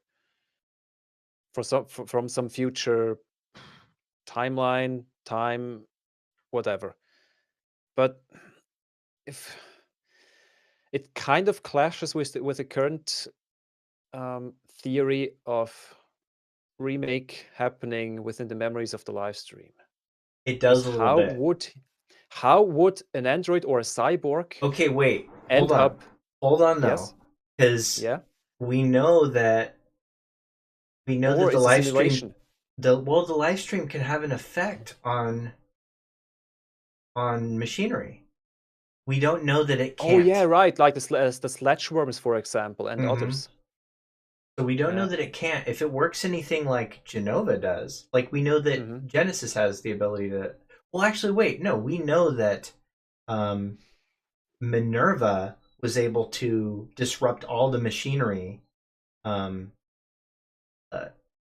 Shinra from underneath the ground when she was awakened during there was something about yeah that. there's something about that. So yeah, I maybe yeah, or like Rimavel says, or was it Rimavel? Oh no, it was NSP. Yeah, definitely a 9S model. Definitely. Oh yeah. Yoko Taro crossover. I would not. Yes. Yeah, it definitely gives me some 9S vibes for sure. Yeah, definitely. Yeah. So, but why? And also Hojo's assistant, if he's an entity from the future, which he must, because there are no cyborgs in a whole of Final Fantasy VII universe. Nothing. Chadley's the first. I don't remember any sentient cyborg who needs to break his shackles of control that he becomes his own being. And Hojo doesn't exist in the future because he transferred his consciousness and memories into the worldwide network. Right. And by diving into the SND or performing an SND, Vyse then contracted the Hojo virus, or the HJ virus, I think it's called. But then upon defeating Vyse, we probably also extinguished the HJ virus, Hojo virus. So how is Hojo a thing in the future? Maybe he has just been programmed to be Hojo's assistant here, and that he thinks he's Hojo's assistant. But we never see him in connection with Hojo. Hojo also never mentions Chadley. There's nothing besides his words that indicates he's the assistant. So I'm thinking that something's bogus about this. I'll have to these are great points. I'll have to rewatch everything. I can't think of an instance where somebody other than Cloud even acknowledges that Chadley exists. Yep. I think I brushed on that earlier, but I think I forgot to finish that thought. But yeah, it's just Cloud. Nobody else talks about him, mentions him. Even when he talks to Chadley the first time, I think Tifa also chimes in, but I'm not sure if she... Does she, though? I just figured this out. Okay. Yes? Guys, watching live, we figured this out. The Kate Sith doll that gets sacrificed when the Temple of the Ancients is formed around his body goes into the live stream, and from the future manifests as Chadley. Boom, done. You move on. So the live stream over time forms this Kate Sith doll into something more advanced. Right. Then through the intervention of Aerith, comes with her back to this time and tries to help Cloud as well. I think so. Or something. And he's got Kadaj vibes, right? And remember at the end of Advent Children when the rain destroys Kadaj's body, and then he hears a voice, and then it ends up being Aerith's voice. Yeah. And then she calls him, or he calls her mother. Yeah. Assuming that future Aerith is now the future mother of Kadaj, Laz, and Yazoo. And then now, yeah, so this is all coming together and making zero sense at all. I love about it. Okay. So one of the bits of dialogue I'm pulling up is after you beat a Bahamut for the first time to unlock him as a summon, and it's well done, Cloud. You've managed to fully tap into the potential once locked within you. This is just Bahamut, huh? Okay. Yeah. And Beyond Midgar posted that somewhere. Oh, yeah, and this also happens only in New Game Plus, I think. You can't unlock or fight against Bahamut. I'm rusty on first those playthrough. details. Well, you actually can unlock. Sure. You actually can unlock. You just have to master every single green materia to unlock the ability to fight him. Ah, it's one of so those. most people just don't until hard mode. Oh, so it's right. It's more you have like to, yeah, all the battle reports, the previous battle reports. Yeah. Yeah, exactly. Right. Right. Okay. So moving back on to Intergrade. Is Jesse still dead? All right. Let's flex my theories again. I talked about this in the last video. I think there is a possibility, depending on how long they are spending or how much time they're spending in deep ground, that when they finally escape, well, it really depends when they escape from deep ground. But if it's earlier, like really early, they might escape during chapter 12 and then are able to have a hand in saving Biggs and recovering Jesse's stuff, who is still dead. That's one theory. I'm not 100% on board with that, but I can see that it should be canonically possible. Right. I also think it's possible that we'll just see these new characters deal with, like, in a cutscene form. Like we'll see what happens to Biggs and Jesse's body, but it might not be Yuffie and Sonon. It might be Nelly. Oh, maybe. Or the other ones. Yeah, that's possible as well. Yeah.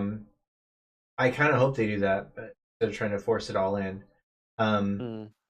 So I don't take a lot of stock in Katase's failure to answer that question as confirmation that Jesse is alive. Yeah.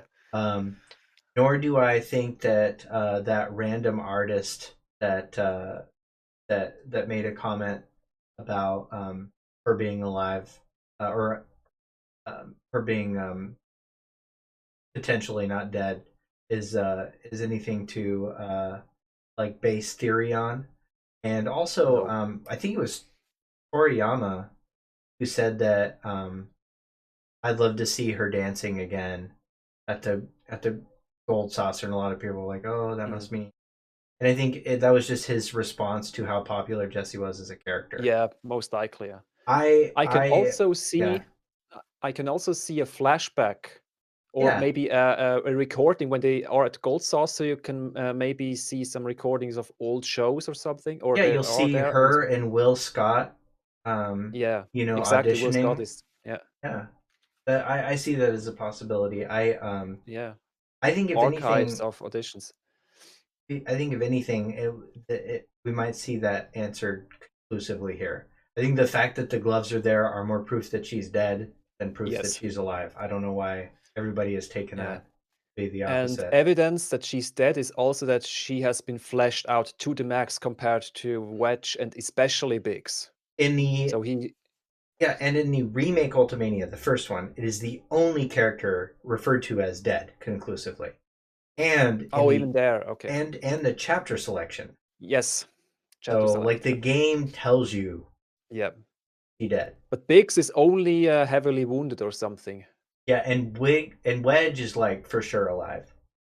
I have zero Yeah, confidence that they killed him off screen. There's no way. Yeah. Also, whenever somebody gets killed off screen and you don't see their fate in practically any fictional media, they're alive. Somebody caught him, or he maybe, some of his clothes maybe got caught on some debris or hook or wherever, which then prevented him from falling, and somebody helped him up or something. I don't know. It's just too cheap of a death, a fake out. Yeah, I agree. And And but you never Biggs, know. You yeah, never know. for sure. Yeah, they can just say, "Oh, okay, somebody recovered Wedge's body and he's dead now," but it would be kind of cheap. It would be. And I think Decreaseman says that she will be at the Gold Saucer in the play and not remember the team. Because Oh, they're that's what the Maximilian dude said. Yeah, yeah, that's Max's too. And it and this Blitz too, I could think. Yeah. this could be possible if we go by the theory that um, the the defeat of the Whispers kind of nullified all of their changes, Hmm. and then everything happened completely differently, and the Platefall didn't happen, and Jesse's still alive. But in course of that, our party died probably, or disappeared somewhere, and the party that emerged from the singularity is now the only instance of the party of those 5 people. Right. But the other ones have different memory now because, or Yeah. don't even remember them. Just something. Yeah. Or What would be different in the timeline that would make her take the job at Gold Saucer instead of join Avalanche? You know, like that. I don't know if they would explain that, but I'm just not. It's hard. Yeah, it's hard. I'm not Because super sold on it. Shinra is still up and about, because otherwise the rest of the story wouldn't make sense. So she's still fighting for. Even if she's not dead, she will still fight against Shinra and not go back to Right. Gold Saucer. Right. Unless everything else is different, like the Barrett's Avalanche cell isn't even formed. Jesse's father is still is still her father up and alive and not in a coma. Like changes, how should I say this? The changes don't start happening after Zack survives, but even before that. Maybe because Whispers had to interfere earlier as well for some reason, or Sephiroth tried to change stuff earlier.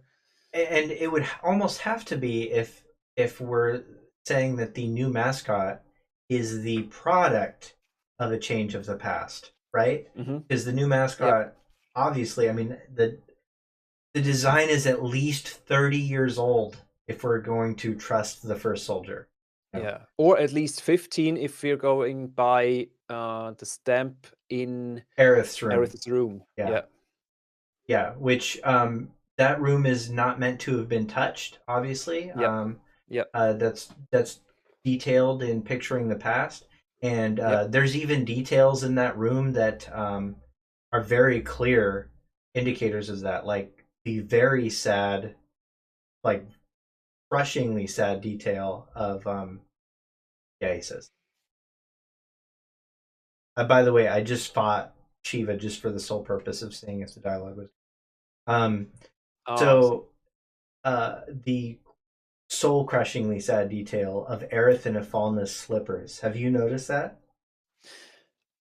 I probably had, but forgot about them because it's been a while. Gone. But yeah, it's I remember vaguely something like that. Yeah. And also all the crayons and papers and stuff. Yeah, it's like why just put a red herring magazine with Beagle stamp on it?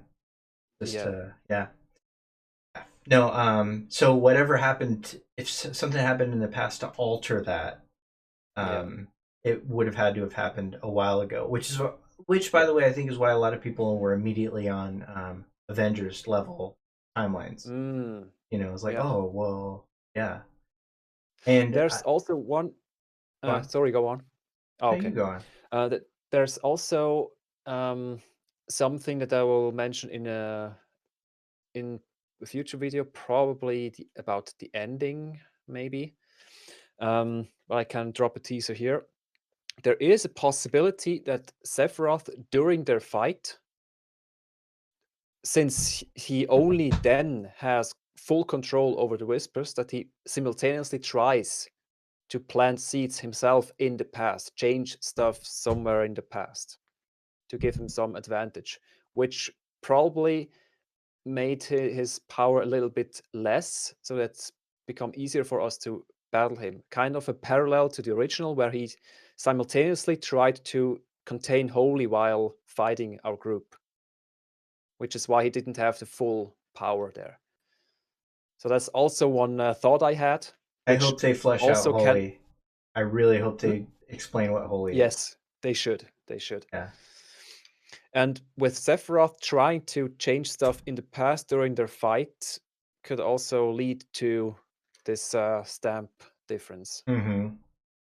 Yeah. But this is all pure speculation because there is no real evidence for that. Just kind of extrapolation of information we have, Right. which could make sense. And in the end, Occam's razor, take the solution with the least assumptions. Right. Right. So, And I'm with you on that. It's a general way to get through the narrative. yeah, I think that's people why are. Yeah, that's why you stick with the facts in game. Yeah, that and also which is why I still kind of lean towards more symbolism about stamp change and less exact lore significance. Right. But yeah, we'll see, I guess. It'd be crazy if it's never addressed again. Like we never see another terrier. Just end a series 20 years from now. Nothing. That would be disappointing. Yeah, that would be disappointing. Yeah. I mean, but I don't know if we'll live that long. So, okay, how do we get to deep ground and intergrade? What's your prediction on that? So first, it seems like they actually travel to the plate and then possibly enter the Shinra building, because we see them taking the train from Sector 7, because most of, as we talked in Discord the other day, most of or practically all of the NPCs in the train can also be found in Sector 7, some exclusively Sector 7, not all of them. I need to check again. I still haven't had the time or remembered to check all of them. No, that's pretty much right. Like it's essentially like they're locked to different almost chapters or segments. Like there's NPCs in Sector 7 that are also in the upper plate, but it's still the Sector 7 upper plate. And there are NPCs in both Wall Market and Sector 5 because it's all sort of a connected chapter. Yeah, exactly. Some are shared between them. Yeah. And also we see in, I think in Chapter 3, which makes sense, we see some NPCs from Sector 8 because they had to be evacuated or evacuate to Sector 7 slums after the bombing, which makes sense. Yeah.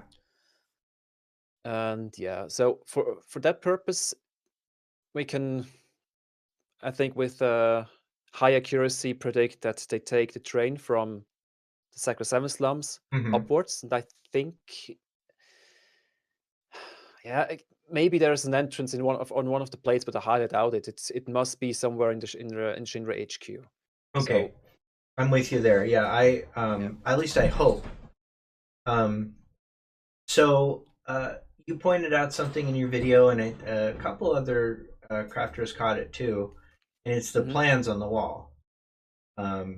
In New Avalanche HQ. Do you think that those are related?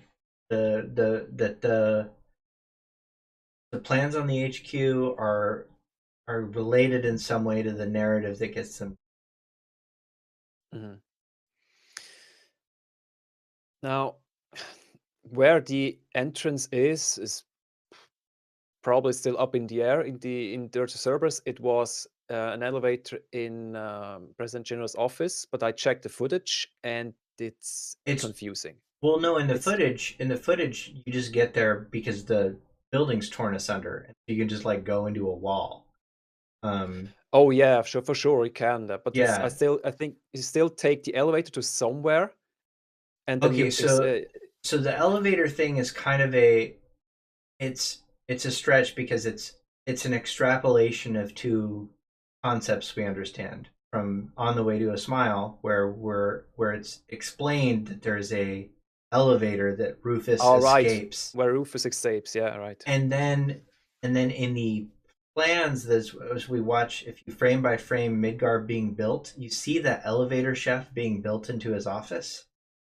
And Oh, then it is specifically a separate elevator, not those two on the side. Ah, right, okay, I didn't catch that. I need no, to it's a to secret check. elevator underneath his Yeah. desk somehow. And I've looked through the Okay. room. There's no indication of it. So, like, but yeah, No, it isn't. Yeah.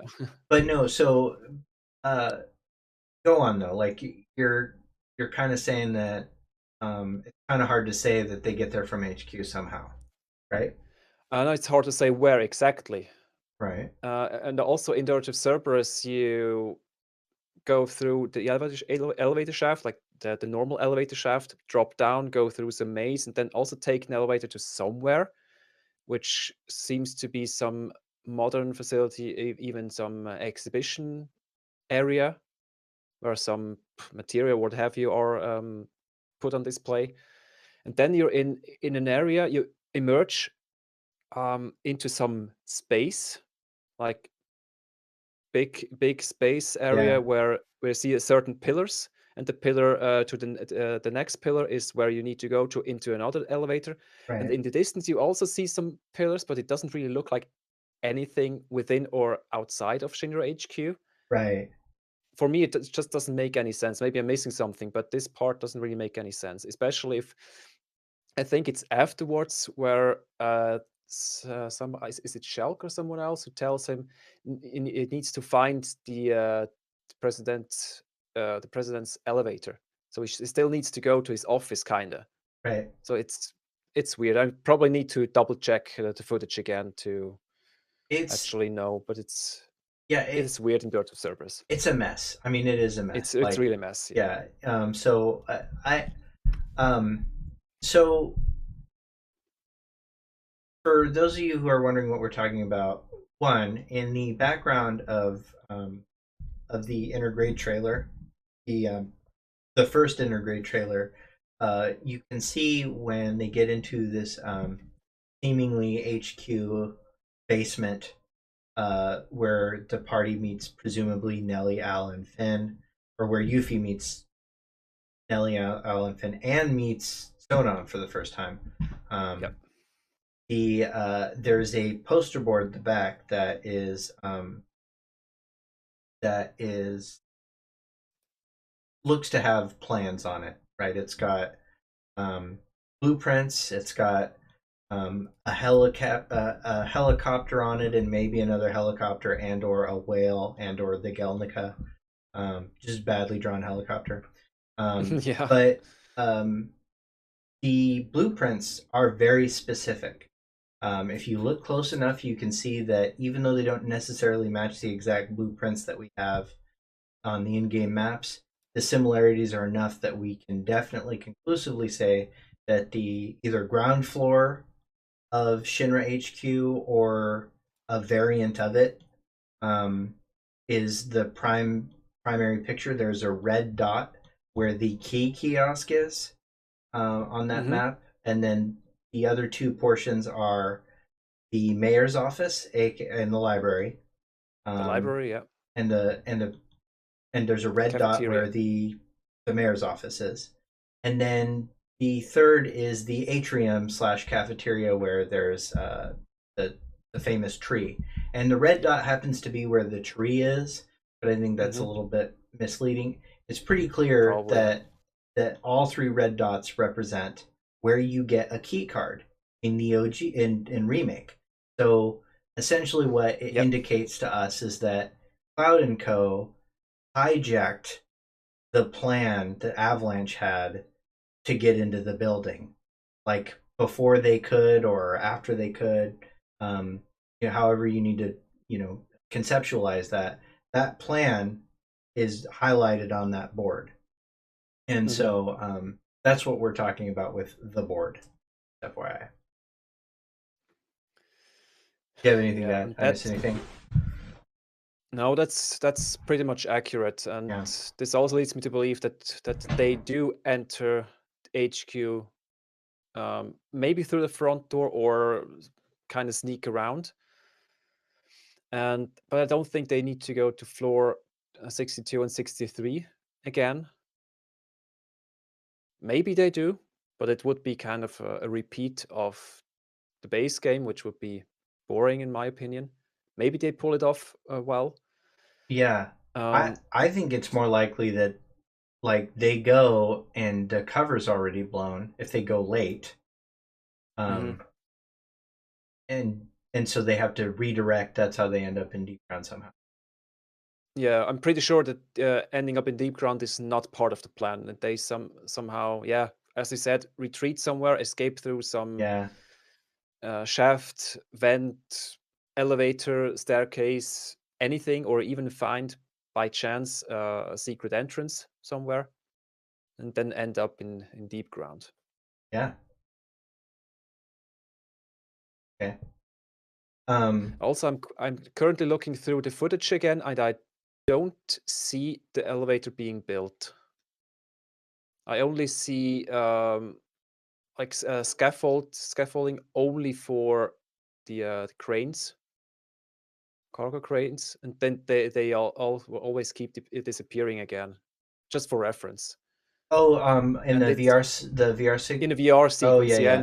And the camera flies away before the upper parts, like floor 60 to 70, are being built. So I just wanted to make sure.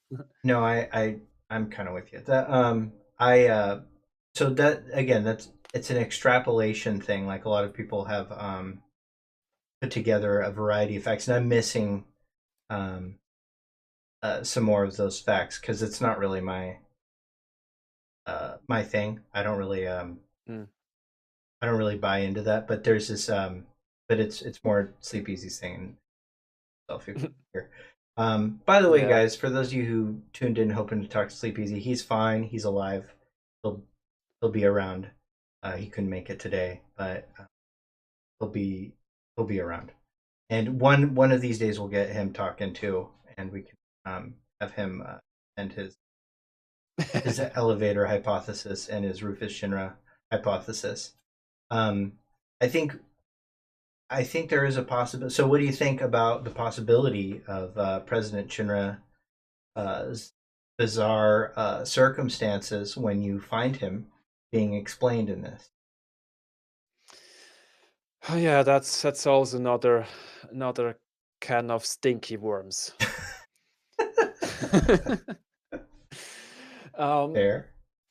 The thing is, somebody just kind of yeeted him out of his office, and he flew through the railing and sort of managed to catch himself on the outer grate security, not really a fence, but some kind of a security net around the railing.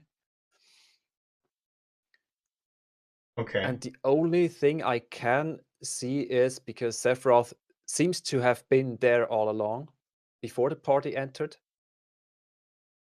that he might have been either on a whim or maybe just to screw with the party, to throw him out of the window and see what happens. But this doesn't make quite sense, as I'm pretty much convinced that all the Sephiroth instances we see, or the appearances and the encounters we see and have in the Shinra building, is a Black Cloak one. And the original Sephiroth, not future illusion Sephiroth. Right. And that one doesn't really have any motivation to screw with the party, but only to kill everything in his path, as in the OG. Well, isn't there sort of an indication that in the VR segment that there's VR is different. This is something special. VR. Okay, I go on. Oh yeah, now we're there, huh? Yeah. There's really a lot to talk about there, so I'll just focus on the main points Okay. and save the rest for the video. So the VR segment is some sort of hijacking. It has nothing to do with Black Cloak, Sephiroth, or the one who's sitting in the well, it could be the one sitting in They Northern both end up in Crater. It's HQ. possible. Right, they're both there. One becomes Jenova, Dreamweaver, and Not necessarily, okay, because so the Black Cloaks can appear as other Black Sephiroth. Cloaks. No, I'm saying There are both. two Black Cloaks. I'm saying the two Black Cloaks end up in. Oh, both Black Cloaks. Yes. Yeah, Of and course. so Number 2 I and was 49. suggesting that one of the Black Cloaks was responsible for messing with the VR segment. Ah, because they're in Shinra HQ. Yeah. Just a thought. But Okay, you go only see the first appearance of a Black Cloak on floor 70 and not 69, as it's erroneously called there in the top right corner. The one who walks by Palmer. This scene happens exactly after Cloud says Sephiroth's name at the end of this VR segment. So not before. on. Okay. So I'm pretty sure it's not a Black Cloak messing with it, but either... I didn't mean to screw up your theory. No, that's Oh, fine. okay. That's fine. Just need to try to remember what I wrote down, because sometimes I forget the details of my own theories. Yeah, me too. Because I sometimes go through iterations and think about this one and then that one, and then I sometimes forget which one I settled on. That's why I write down everything. Yeah. It's important. But there's one thing. It's Shinra's cutting edge technology. This VR thing. Okay. And Shinra's cutting edge technology is 99.9% certainty made or it's connected to Mako. Yeah. Something to do with Mako, because they do everything with Mako. And the lasers that scans our party is also green. So there is some Mako technology, and we know Mako equals Livestream and equals connection to Livestream, and then Sephiroth sitting in a Livestream is able to mess around. So okay, so that's the gist of it. Yeah, that makes sense. That I'm there. Yeah, and since it's Cloud there, he's able to mess with him even more. I think it's because of the connection between Cloud and Sephiroth.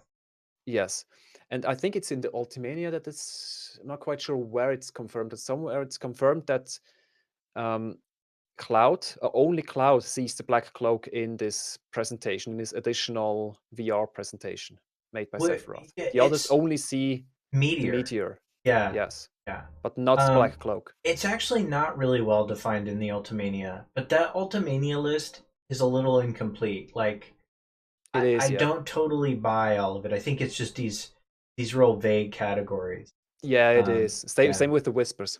Yeah, definitely. Also, they categorized the Sephiroth appearances a little weird at times, and I think it's by design to keep it vague, to not reveal everything. Agreed. Yeah, I think there are things that they could say accidentally that would break the whole thing apart. Yeah, and so as far as Intergrade and what gets revealed, I get the immediate sense that the deep ground stuff and all that will have only like sort of an ancillary impact on the lore because it is DLC, and sure. It's a little bit irresponsible to do that. However, as is the way with a lot of Square games, especially ones that are anthology, sequential, when they release a final mix or an international edition, there's going to be a sequel. There's always like, little bridge scene, like a scene that further explores whatever the mystery is, that's established. And even the choice in title intergrade as opposed to something. Well, there's a couple things about intergrade. One, it's biological, and I don't know if you know this, but Nojima has not been. He has been nonstop talking about Richard Dawkins books on Okay. his Twitter recently, and honestly, I'd only heard intergrade in terms of evolution, biological evolution. Like I've never heard that term used in general biology. I'm not saying it isn't used in general biology, but that seems to be sort of the reference. So I do find that like to be a fascinating coincidence. But again, not within the game. It's just like meta commentary. Yeah. Also, But it's in evolutionary biology makes sense because it's an evolution from PlayStation 4 to PlayStation 5. right, and it could just be something as simple as console. But Yeah. But in the interview, Nomura did say that it's meant to represent a bridge between the two titles. Bridge between that middle point between two things. Yeah. So what if anything do you think we might see that bridges? First, start with what you think we might see. Two, what would you want to see? In the Yuffie DLC that acts as a bridge, you mean? What new scene? Like, what's the secret ending going to be? Oh, okay. Yeah. I haven't thought about it that much yet, but since it's about Yuffie, I kind of want to see scenes where she's outside of Midgar and probably sneaks up upon our party or watches our party from afar or something, just to lead up to their first encounter, which will then happen in the next part. But not the encounter itself, just the lead up to it. So it's kind of like a teaser to see where we might see her, what might lead up to, or what would be the like the spark that initiates their Yeah. their meeting point or their encounter. It's Because in possible the that it's not the original, same anymore. yeah, in the original, like the soonest that you get them is on the other side of the mountain range, essentially. Yeah. In the Not before, yeah. in the forest, near Condor area. Yeah. So it's Between possible Condor and they Duna get somewhere. Yeah. it's possible they end up on that side of the mountains though through whatever happens in deep ground. So I don't. Do you So think far away? That's pretty far. Well, Yeah. deep ground is pretty big, so I don't know. And they could get to in deep ground they could make it to other places really quickly and stuff like that. I do know that, but They that's do appear all. at all the places in the world, yeah, but I don't remember why and how It's they not well get explained. there. It's not well explained. No, it's not. And in Crisis Core, when Vice and Nero show up to take away Genesis' body, that's like upsetting. Sort of like the concept of everybody's in hiding, etc. Yeah. But so okay. Do you think we'll see anything at all that sheds like a little bit of light on what the fuck is going on? Part 2, like we're gonna see are we gonna see what stamp universe we're in?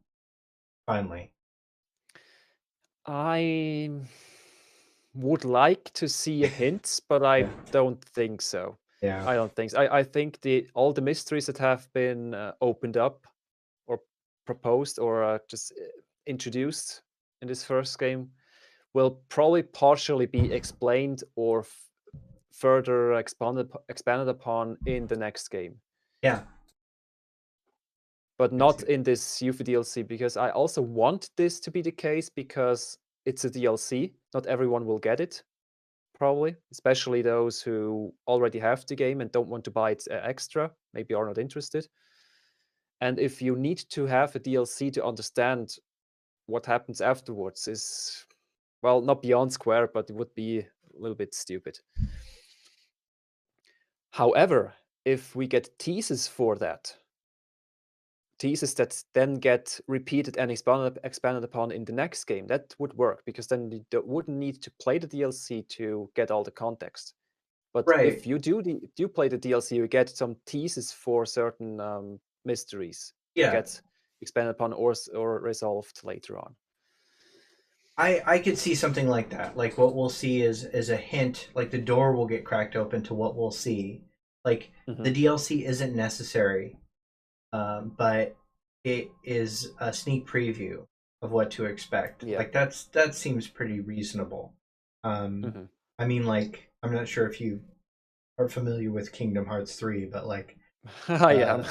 you know, like I'm hoping we don't just get some huge new mystery, like, you know, waking up in Shibuya. Like that's This is like I'm hoping that we don't just get more questions. I would not put it past them at this point, but instead I think what we'll probably see is just something that is for us as investors in the game yet again. That gives us a little hint to what's happening in the future. Okay, so I'm gonna kind of gear down a little bit to wrap up territory, but I'm gonna close with a question for you, which is, what of all the mysteries of Final Fantasy VII Remake or Final Fantasy VII in general, what is one that you would most like to see answered? And then after that, you can feel free to ask me any questions if you have any. And then chat, while he's answering that question, feel free to ask us anything you want, and I will try and answer it. And more bits attached to it, the more likely I am to answer it. So yeah. So, what mystery would I like to be revealed the most? So, in terms of the original, what I always wanted to know more about is the past, like 2000 years ago, the arrival of Jenova, and what really happened there, and also connection to the summons, how they got created, or because the summons there were different than now. It seems that they weren't just materia there, that they somehow sealed themselves off, or I don't quite remember all the lore about the summons. The little bit there is, and the cut scene in the Temple of the Ancients that didn't make it into the final game. Sephiroth explained something about the summons. I forgot part of it, unfortunately. Has been a while. So just the lore of summons, how they got created, and the remake also gives some hints about this. And if you read Shiva's description, then you also see that she was part of this whole Genoa shenanigans back then, because she sealed a grave wound of the planet with ice. That's why the whole North Pole is covered in ice. And this great wound is, of course, Genova's meteor crashing into the Earth there. The calamity so from it the seems skies. like it seems like it wasn't always covered in snow and ice up there. Right. I have headcanon about that. That I think chat's already probably starting to get fired up. There's some people that know because I won't shut up about it.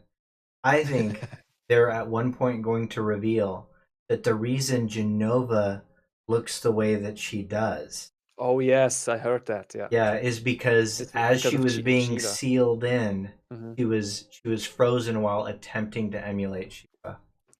Yeah, that makes perfect sense, to be honest. Now we just need to compare bodies and body shapes. Yeah. I mean, well, you know, I'm saying halfway. Like she was starting to, you know, that's why she looks way different. And why there's an eye nipple. Like she was still moving that nipple, the eye from like the nipple area to the face region, etc. Yeah. Yeah. which they removed in the remake, I unfortunately. know. Oh man. Okay, I'm sorry. Go on. So Yeah. I'm so down. By the way, that Yeah. I really want. Especially since they now showed a little glimpse of how the Cetra lived, apparently. But it's Shinra production, so we probably can't take it at face value. It's something they created and probably created it in a way to make themselves look good. Even the 8-tower circle construction they have, the stone construction with a central city in the middle and 8 spires around. This either could be actually an archaeological find, Yeah, and that's why they built Midgar this way, or they built this presentation this way because they want to justify Midgar's architecture. totally. So Yeah. don't trust the creator of this VR segment. In the Materials Ultimania too, it shows a variety of Cetra designs that Right, I've seen those, yeah. that end up not being, like, none of them end up in the VR segment, but they do match the drawing on the wall. Right, yeah, I think it was Sleepy who mentioned this in the last video, in the latest one, yeah. So that's That is cool. interesting. Yeah. And it makes sense because everything that Aerith was drawing back then when she was 3, 4, 5 years old, or maybe even 7. I think was she 7 because it was 15 It's years 7, ago yeah. and she's 22, so it must be 7. Makes sense because everything is 7. Yep. So I definitely would be down for a whole game on the Calamity. I would be very, very down. But yeah, so okay, that's definitely good.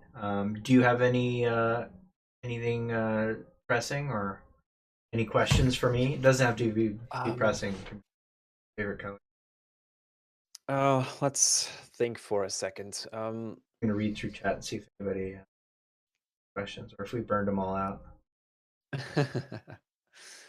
Well, we covered Stam, we covered Sephiroth. Oh, right, yes. What do you think about Sephiroth using the ore pronoun at the edge of creation? Sephiroth redemption arc for sure, definitely. I'm just kidding. That's the worst thing. That's the worst thing. Yeah, I was hoping for you to. Yeah. No, that's for the Pez stream. So I think that I'm kind of on the same thing as Sleep Easy on this one. I think we kind of came to this one together, and it's that it's not a it's not necessarily an indication that maybe Jenova was the one in control the whole time or anything like that. I think what it more has to do with is that Sephiroth has achieved absolute dominance and autonomy over Jenova, over his relationship with his power. I think that's what we're talking about, and I think there's also something more personal about it. I think that oh, thank you. Oh, by the way, I just saw that I've got a bunch of followers and subscribers that have not been alerting me. Thank you all that have supported me through this stream, and you guys are my heart and my love, so thank you. There's something more personal about using that pronoun in conversation too, and I think because this is something where we're looking at a true, fully formed, sentient Sephiroth, talking to the apple of his eye, his ultimate thirst trap cloud. I think that has more to do with it than yeah. That would be my guess. I have another theory. Ooh. Yes, and it's not really something too exciting, but Sephiroth is master manipulator, and he wants Cloud to join him. You really know that he's kind of he looks disappointed when Cloud doesn't accept.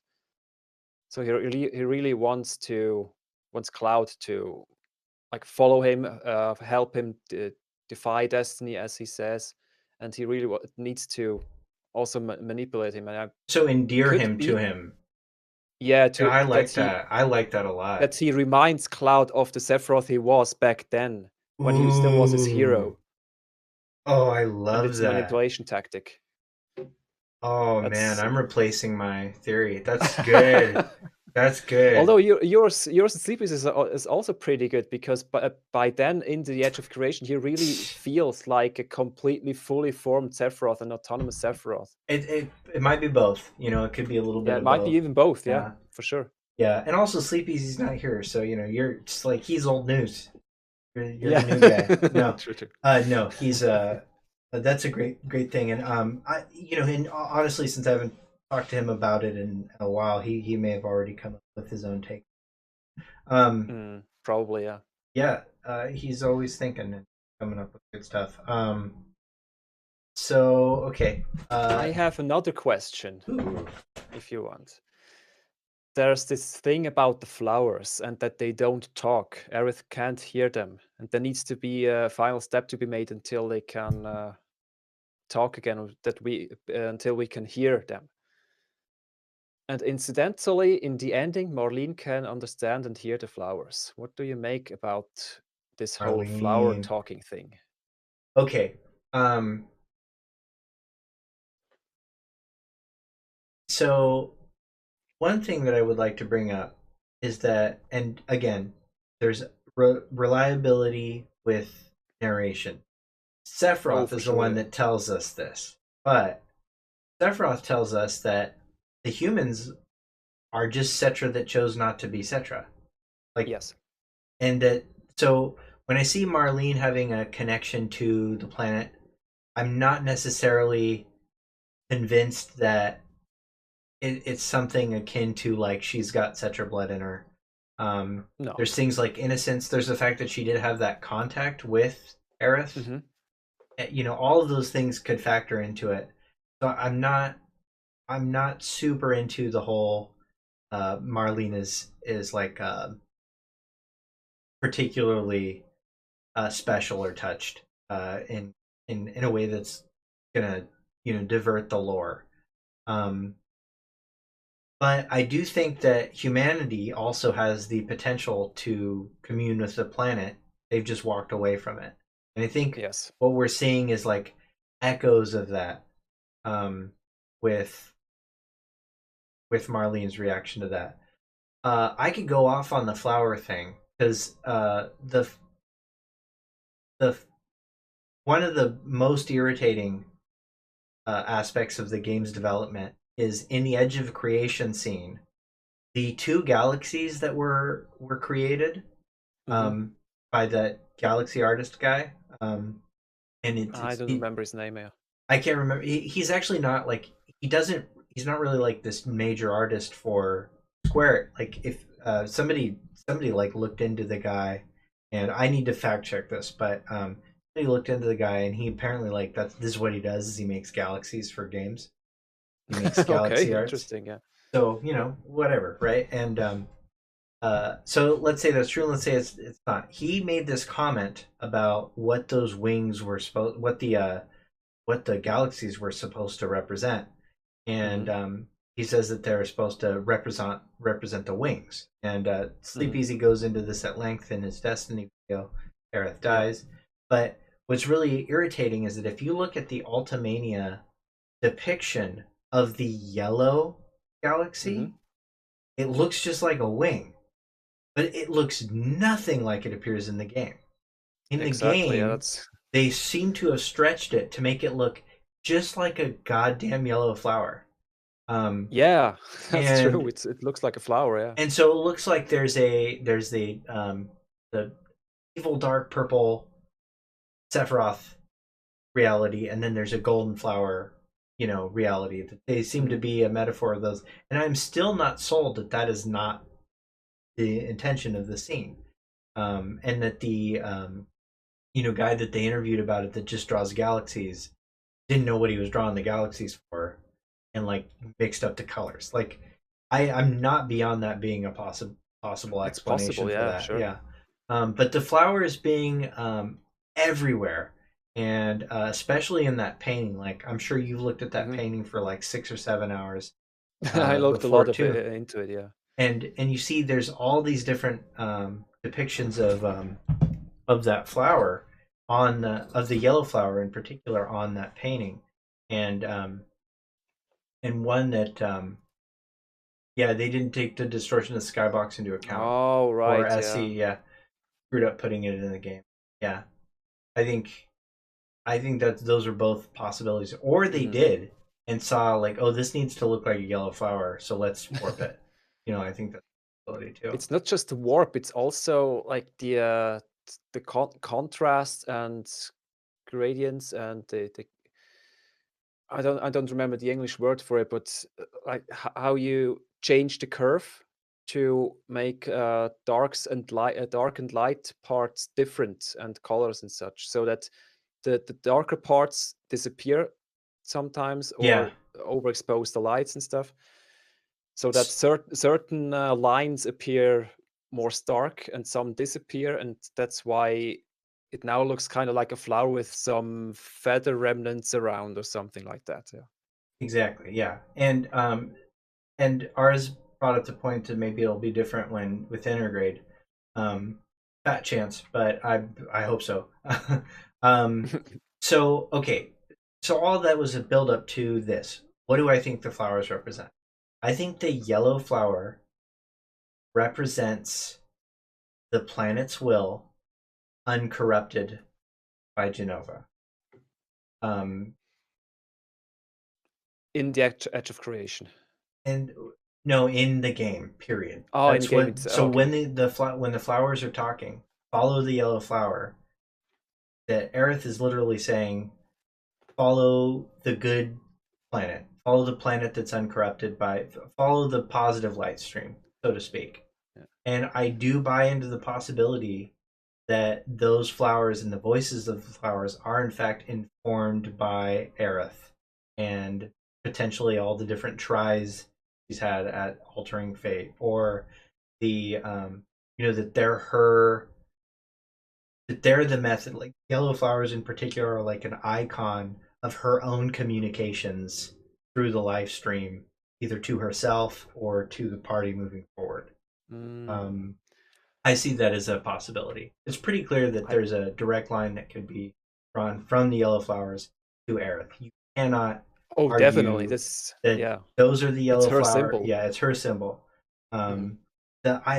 It's really odd that it's a flower of reunion. Like that and trips Leslie me up. has one from his fiance. Yeah, that trips me up a lot. A little bit, yeah. Yeah, but also it could be. Go on. Yeah, I do have one counterpoint to follow the yellow flowers, because this is not really an error, but sort of a translation issue, because in the Japanese one it says, let me remember, it says something about because they were my beacon, my guidepost. Oh, that's like, even more. Yeah, that's because she loses when the whispers touch her, and she loses part of herself. And she says something about the flowers, and then because they were the guidepost, and then you see the flower breaking apart, and that means she loses direction. That's my interpretation of this part. That's it. Yeah, I'm in. Good. Yeah. Good. This specific presentation. Part. Yeah. Yeah. If you want to hear my full take, you can just skip to this part in the analysis. I hope the timestamps are accurate enough. But yeah, maybe you can just watch this specific part again. Okay. Perfect. Okay. And yeah, I sometimes forgot to check the Japanese version, but in many cases, the Japanese version is of course, more accurate and tells a little bit of a different story. A very different story, yeah. There's Yeah. and especially around some of the big exchanges, like the exchange tone between Aerith and Sephiroth is very different at the edge of the highway. And Yeah, even that too. Yeah. yeah, even the bizarre emphasis on you're wrong and then Mhm. everything about you is wrong. That is unnecessarily italicized in the I Yeah, it mean, is. Yeah. and so it puts this like, you're this essentially like you don't belong, which I Mhm. mean is probably also true, but It is true. Yeah. in the Japanese translation, it's basically you're mistaken. Like that's all that Yeah. means. There's no Yeah. extra nothing that. And she Um, says it twice. yeah, and You're mistaken. yeah. So, but other than that, the localization is about as good as you could hope for, in my opinion. There are In things that comparison to other works of Square Enix, yeah, absolutely, definitely. yeah. Yeah. 7 seconds till the end. Remavel asked about that. Hmm. What does that mean? I touched upon that in the later part, or the last chapter of the Aerith secret Mhm. analysis. And currently, I'm of the opinion that it means uh, either right now or at the end of the whole remake. We're 7 seconds away from the actual planet's demise, like until life dies for good. Right. But in these 7 seconds, Cloud has a decision to make. Because there are already some hints towards that. If we assume that we play in the memories of the live stream, that concurrently in the real world, the planet is about to die. Especially when you listen to Red's Japanese dialogue in Aerith's room. He says something along the lines of the planet is about to lose its energy. But in English, he says something else. I don't quite remember what was, but it says something different. So it's misleading, it seems. Fair. So, I mean, we do know that at least at some level, it does refer to meteor fall. It says so in the game. One of the slides, or in the save slide, that 7 seconds refers to meteor fall. So, Oh no! So I don't think it's in the loading slides, but it's in. It says something about that in the chapter select. It's 7 seconds before the end of the world. At least in English. In Japanese, I don't know what it says there, but it says in the chapter select that there's 7 seconds before the end of the world, or something like I that. Or thought no, so. the edge of creation thing is It's I think the at the end of save the at world. the edge of creation, because I happen to here now.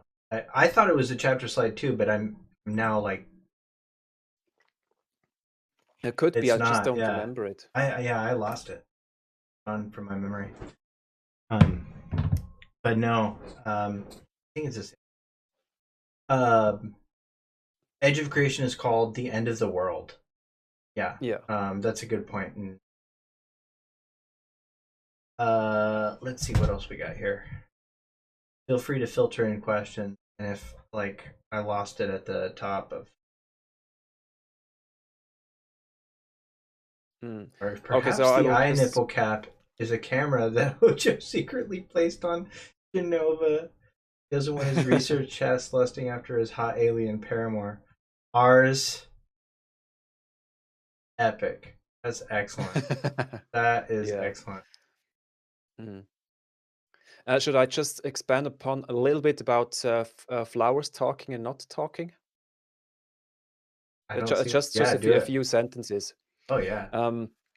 Because that's also what I was why I was asking. In um, did I already talk about this in the Aerith video? I think I did. Yeah, because if you assume the game playing out in the live stream's memories, the flowers can't talk because they're just memories. They're not actual flowers and connected to the planet. It's just garbled memories, so to speak, that they can't talk. But then in the ending, where we see Marlene hearing the flowers and hearing her daddy, this is a scene from like after the reset in the real world again. It's not just a depiction of memories, but that's actually the real world again, which is why the flowers can talk. This is one interpretation I currently have, but it also does clash a little bit with the other thoughts I have, but currently I'm staying with that until better explanations come forward. Interesting. Yeah, I know that. Yeah, I'm not. It's not that there isn't sound elements to the we're currently in the live stream or Yeah. this is a memory thing. It's just I'm not ready personally yet to commit to that. That's fine. It's That's really perfectly that fine. simple. And you Yeah. know, it could be if something like that is going on too. I do not see Square narratively explaining that that's what's going on, even in the next game. That's fair. Yeah. I would imagine we probably wouldn't know about it until game 3 or 4. That's a good question. I know that you're kind of the mind that there's going to be 4 games. What do you think? So I initially thought it could be 3, and then because of several reasons. And this is also what led me to create my very first remake video in 2017. Because I haven't received a satisfactory answer from other people in the fandom about where each part will end and why. So I created a whole 45 long video explaining everything, and with story arcs and all those parts of a 3-arc, how's it called again? 3-act story arc, yeah, or 3-act storytelling. But after some other discussions and seeing how much the remake has been expanded upon here, from Calm up to the Northern Crater, and I'm pretty sure it doesn't make sense to stop anywhere before for storytelling reasons and story arc reasons. There's so much to cover, like almost the whole world, so many locations. While it is still a linear experience, like you just go from town to town to town chasing Sephiroth. It's not like you are within one city, which has a lot of expansion potential. It's still a lot to cover. So that's why I also started to think about what if they create 4 parts out of it. And 4 parts I can see happening, but only if we start at the flashback, Nibelheim flashback, and then end in Nibelheim again in a heavily expanded Nibelheim, especially story-wise. Not really location-wise, but story-wise, heavily expanded upon. Because in the original game, it's kind of glossed over. We go there, it's not burned down, and then we have some interactions with black-cloaked people and some actors who pretends to be civilians there or residents there, pretending that 5 years ago there wasn't a fire, and some optional dialogues optional stuff in the Shinra Mansion, and that's about it. And only location lore or environmental lore in the Nibelheim mountains, Mount Nibel, and there's so much potential lost. Yeah. And it also kind of acts as a bookend to the beginning. You start 5 years ago, what happened in Nibelheim, then you enter Nibelheim, it's still there, and then they can finish this Nibelheim arc. Yeah. And then properly start the reunion arc with those black-cloaked people in part 3, and then finish the reunion arc at the Northern Crater, Whirlwind Maze. And then the last part, 4th part, is then just saving the world. Starting with the execution is a really good start of a game, with a high intention start. Yeah. Beginning. Yeah, and back to and then you have the high winds and open world game. Yeah. So gameplay-wise, it even makes sense to start at the Junon execution in Junon, because then it's completely opens up in the sky, and then later down the line underwater with the submarine and with the weapons and all the stuff. And before, it's more or less linear. It's a little bit more open after you get the tiny Bronco, a little bit also with the buggy, but that's debatable. Right. And it's scaled And appropriately for that yeah, game, yeah. exactly. And afterwards, after we get the high winds, the buggy and the tiny Bronco become obsolete anyway, so they can compartmentalize gameplay and exploration within those different elements as well. Structurally, Or that's sound, yeah, and I mean, they could reasonably make it 3 games if from this point on they're maintaining, a much more reserved approach and not making any changes or lowering the level of expansion. But we know a couple of things about the next game. We know that Roche is going to be in it significantly more. yeah, or at least they plan to. They want Yeah, to. If it yeah, happens, is another one or another matter. But yeah, it really looks like they want to include him, because there were 2 more appearances in chapter 14 and 18, yeah. but they couldn't make it work because of logistical and of tonal reasons. Right. The reason. So where this is coming from for people that don't know, is there was a week in in June, the month before the Famitsu came out, that like 6 or 7 um, uh, people randomly posted interviews with developers, and in two of them, Right. uh, in two of them, Roche was brought up as being somebody that you should get excited about seeing more of, and then along with Right. definitely be sure we're Red 13 will be for sure playable. They said that in not so many words. Oh yeah. Yeah, Um, this is yeah, without a doubt, and without them even saying anything, it yeah, would have been my guess as well. definitely, Makes sense. and so yeah, that throwing in this new and complexity to Avalanche and Wutai. I mean, like Oh yeah. Wutai is no longer this. I mean, you can't cheat your way through Wutai anymore at this No. point. There's all this stuff going on, and it looks like they're building a lot of Wutai lore and maybe the other games. When you get a chance to look at the first Soldier stuff, you'll see that there's a whole section of city that's Wutai related that is not the Don Corneo's Is, mansion. are you sure? Because it did look like just an expanded upon or just enlarged Don Corneo wall market segment. It does look that way, and even the building says the same thing on it. Hmm. However, if you look at the angle of where it should be, like looking at the building with the stamp poster, by the way, you can see Yeah. those actual the steps that go up to Corneo's mansion, and there's no Hmm. Corneo's mansion there. So there's Huh. this idea that there's maybe this other Corneo family. Like it's there's a lot that could be Ah, I see extracted what from you're it. saying. Yeah. There's Yeah. and so when you do your frame by frame, I'm excited to see what your take is on that. I'm not Hmm. saying conclusively either way, too, Yeah. because like you said, there's a lot of asset reuse.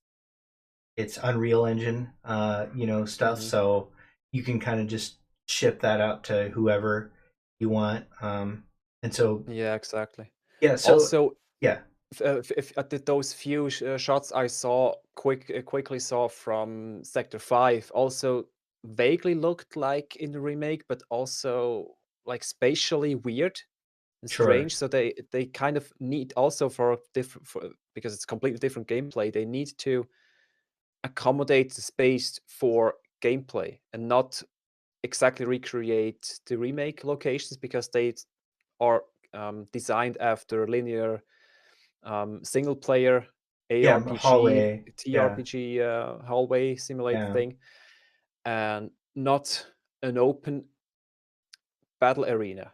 Yeah, I So don't they know need how they're to, gonna make the church work, but whatever. Yeah, exactly. That's popped into my mind as well because it looked vaguely accurate, but the Yeah. whole area, the whole level could be just completely non-canon, like Yeah. some weird side areas and just enlarged in general. Yeah. Yeah, But that's completely. also why I think Wall Market could just have received the design overhauls to make it work for a battle royale game. Oh, completely. Completely. I'd put money on that more than anything else. Mm. I wouldn't predict anything based on that game. Yeah, Even it the would be stamp nice thing. to see some Wutai stuff, but on the other hand, they would need to create assets for a game that's not even up for maybe 6 years or so. If we go by the 4-act or the 4-game package, and Yeah. it's first encountered in game 3, so yeah. Yeah. Yeah. And Wutai is both a city and a continent, or Wutai town. You know, there's Wutai town, and then there's Yeah, the actual I think the continent. continent is also called Wutai. Yeah. The continent of Wutai, yeah, and the nation is this big thing, and Mhm. it just I hope that we see like the vestiges of its former self. There's Fort Yes. Tamlin. There's like non Mhm. non OG locations that are referenced in other stuff. I hope we get that. I get the sense we're probably going to see like some either the remnants of Benora or like a rebuilt Benora.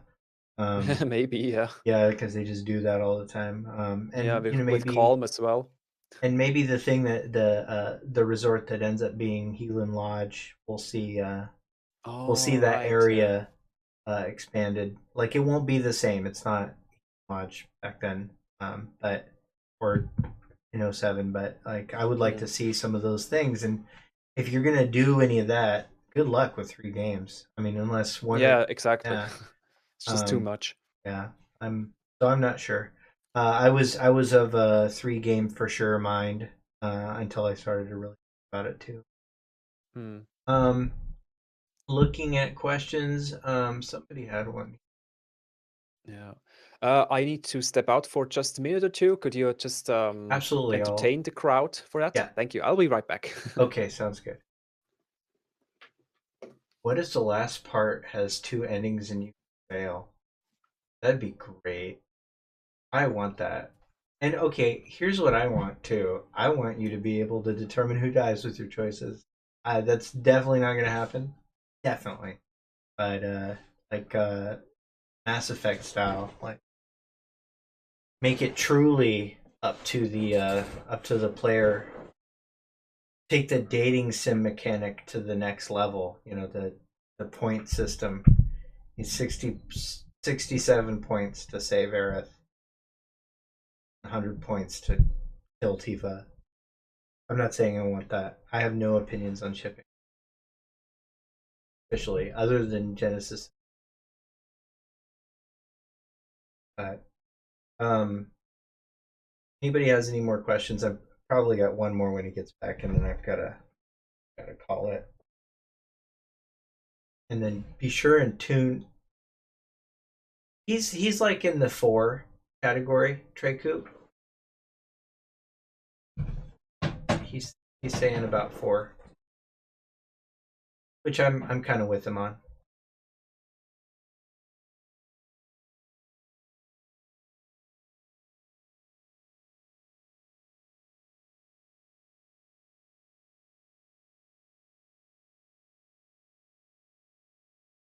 Rimavel though, I would like there to be potential consequences.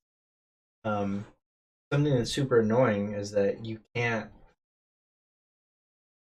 There's a bunch of timer scenes that have no actual consequences. Like at the plate fall, you can let that timer go down, stay up there on the plate, nothing happens. Just be at 0 for 20 minutes if you want. Plate stays up. And then if we didn't discuss All right, already, I'm I missed back. it. What do you? Okay, King Valvados wants to know what you think Aerith did to the portal, and definitely, Oh, yeah. definitely, you addressed that in one of your videos. I know that, Mhm. but if you want to give a little TLDR. Okay, so Sephiroth created a portal which is purple. And as we theorized, it's probably leading into the negative part of the live stream where he's trapped. Yeah, purple flower time. And yeah, and Aerith most likely wants to make sure that they can travel safely to there, and she immediately holds Cloud back when he wants to chase after Sephiroth immediately, which is also interesting in of itself because Sephiroth just says, "I'm waiting, Cloud," I think, Mm-hmm. or something like that. He says that twice, and it's Yeah, not even twice. It's not even like it's the same audio file. Like they just use the Yes, same dialogue it's twice. just a repeat. Yeah, And they it do that echoes in his head. in like they do that in the Japanese version too. Yeah, it's the same audio. Yeah. hmm But go on. yeah. Okay, so she probably knows that it's not a good idea to just let him go through this ominous portal by himself or like that. So my guess is that she quote unquote cleansed the portal or just turned it into something that's that listens to her, or that's on her terms, that they enter this other dimension on her terms. And since she can impose memories onto people or other things, that's why we see the perfect recreation of the Midgar we were just in on the other side, which is then not really destroyed, but debris and pieces copied from this image of Midgar by the Wisp Harbinger to hurl at Cloud. You actually see copies of the cranes and parts of the street. Oh, Kairosis is here. Hi. I was thinking about you just a few moments ago, if you were able to make it or not.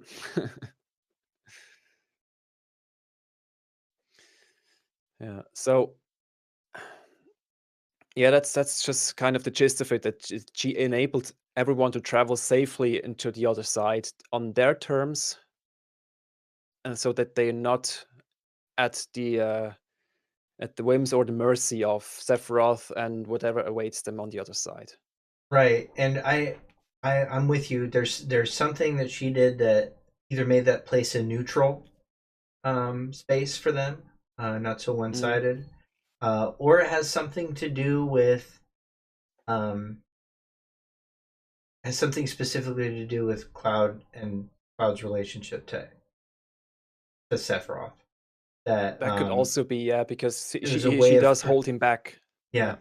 It was a Then immediately afterwards casts her magic.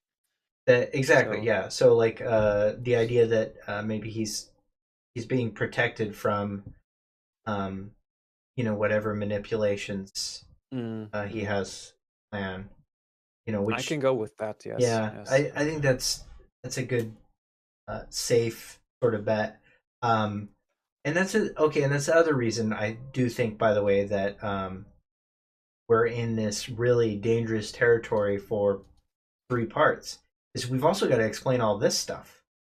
Like I'm excited that the DLC has the possibility of closing some loops in part 1. But all the loops that remain unclosed will have to take up real estate in upcoming parts. Real estate that's taken away from, these memorable scenes that we want to see redone. So true. Yeah. I do see that. So okay, so do you have any thoughts on alternate Midgar? All right, now this is this thing that I see, and I refuse to actually like say anything conclusively about whether I have an opinion on this, but the model does look different of Midgar in the Zack scenes. Has anybody broken that down to you? That one, yeah. Yeah, and it's like, oh man, I don't know why that looks different. It makes no sense. It doesn't make sense, like, other than that, maybe, okay, so that's another thing where people are like, look at different Midgar. It's definitely an alternate timeline. This is Terrier Midgar, and okay, sure, you can have that. But also, I'm just like, is it just like a asset management problem? Again, like with where we look at what this game went through development wise, and could be an asset management problem. I won't deny Yeah. that it looks different, but again, It does look different. Yeah. yeah, but again, is this a yellow flower thing, like, or is this a wing Mhm. nebula thing where, just like, so maybe they'll fix it in Intergrade, but I didn't know if you had a conclusive stance on that at all. I have a lot to say about it. That's for sure. So I had I had several longer conversations with someone on our Discord server and on Reddit once as well. I think it was the same.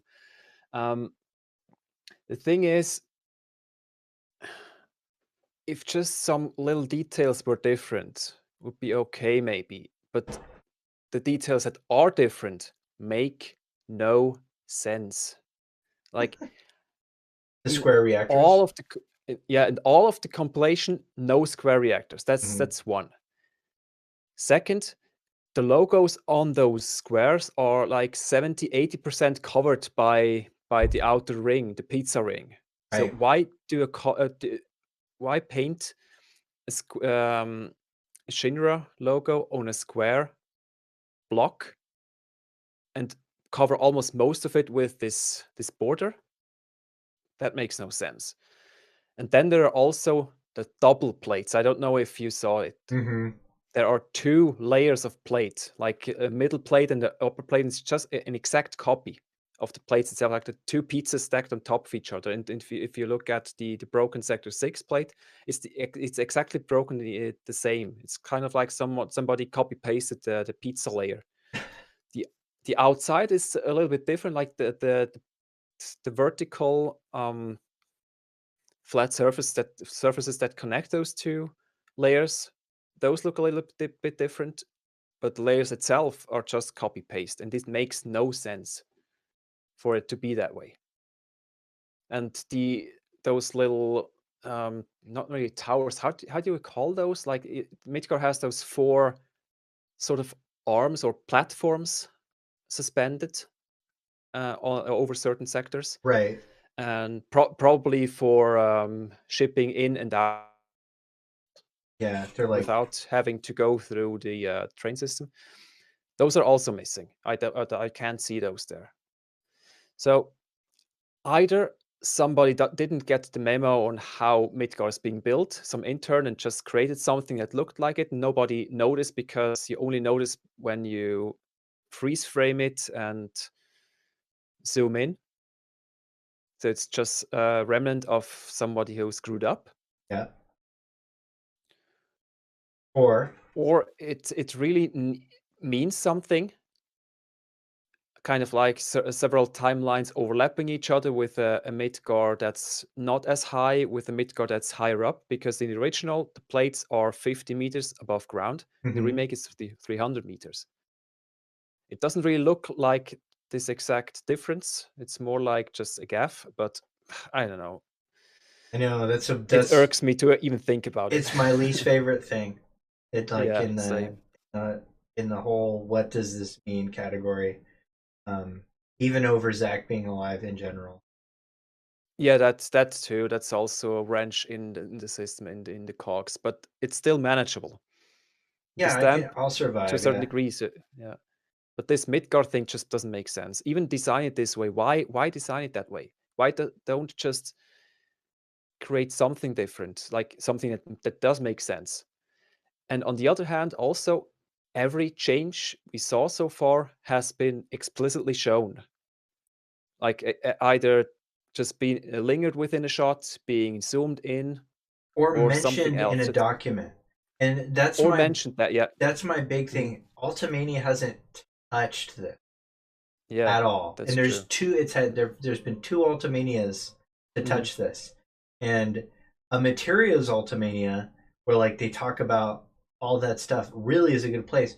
Oh, and there was also that walk through Midgar book that Yeah, came that out, too, right, yeah. and like none of it touched it. So that's why It could just be wishful thinking, but I'm putting it in this like intern made it category. Hmm.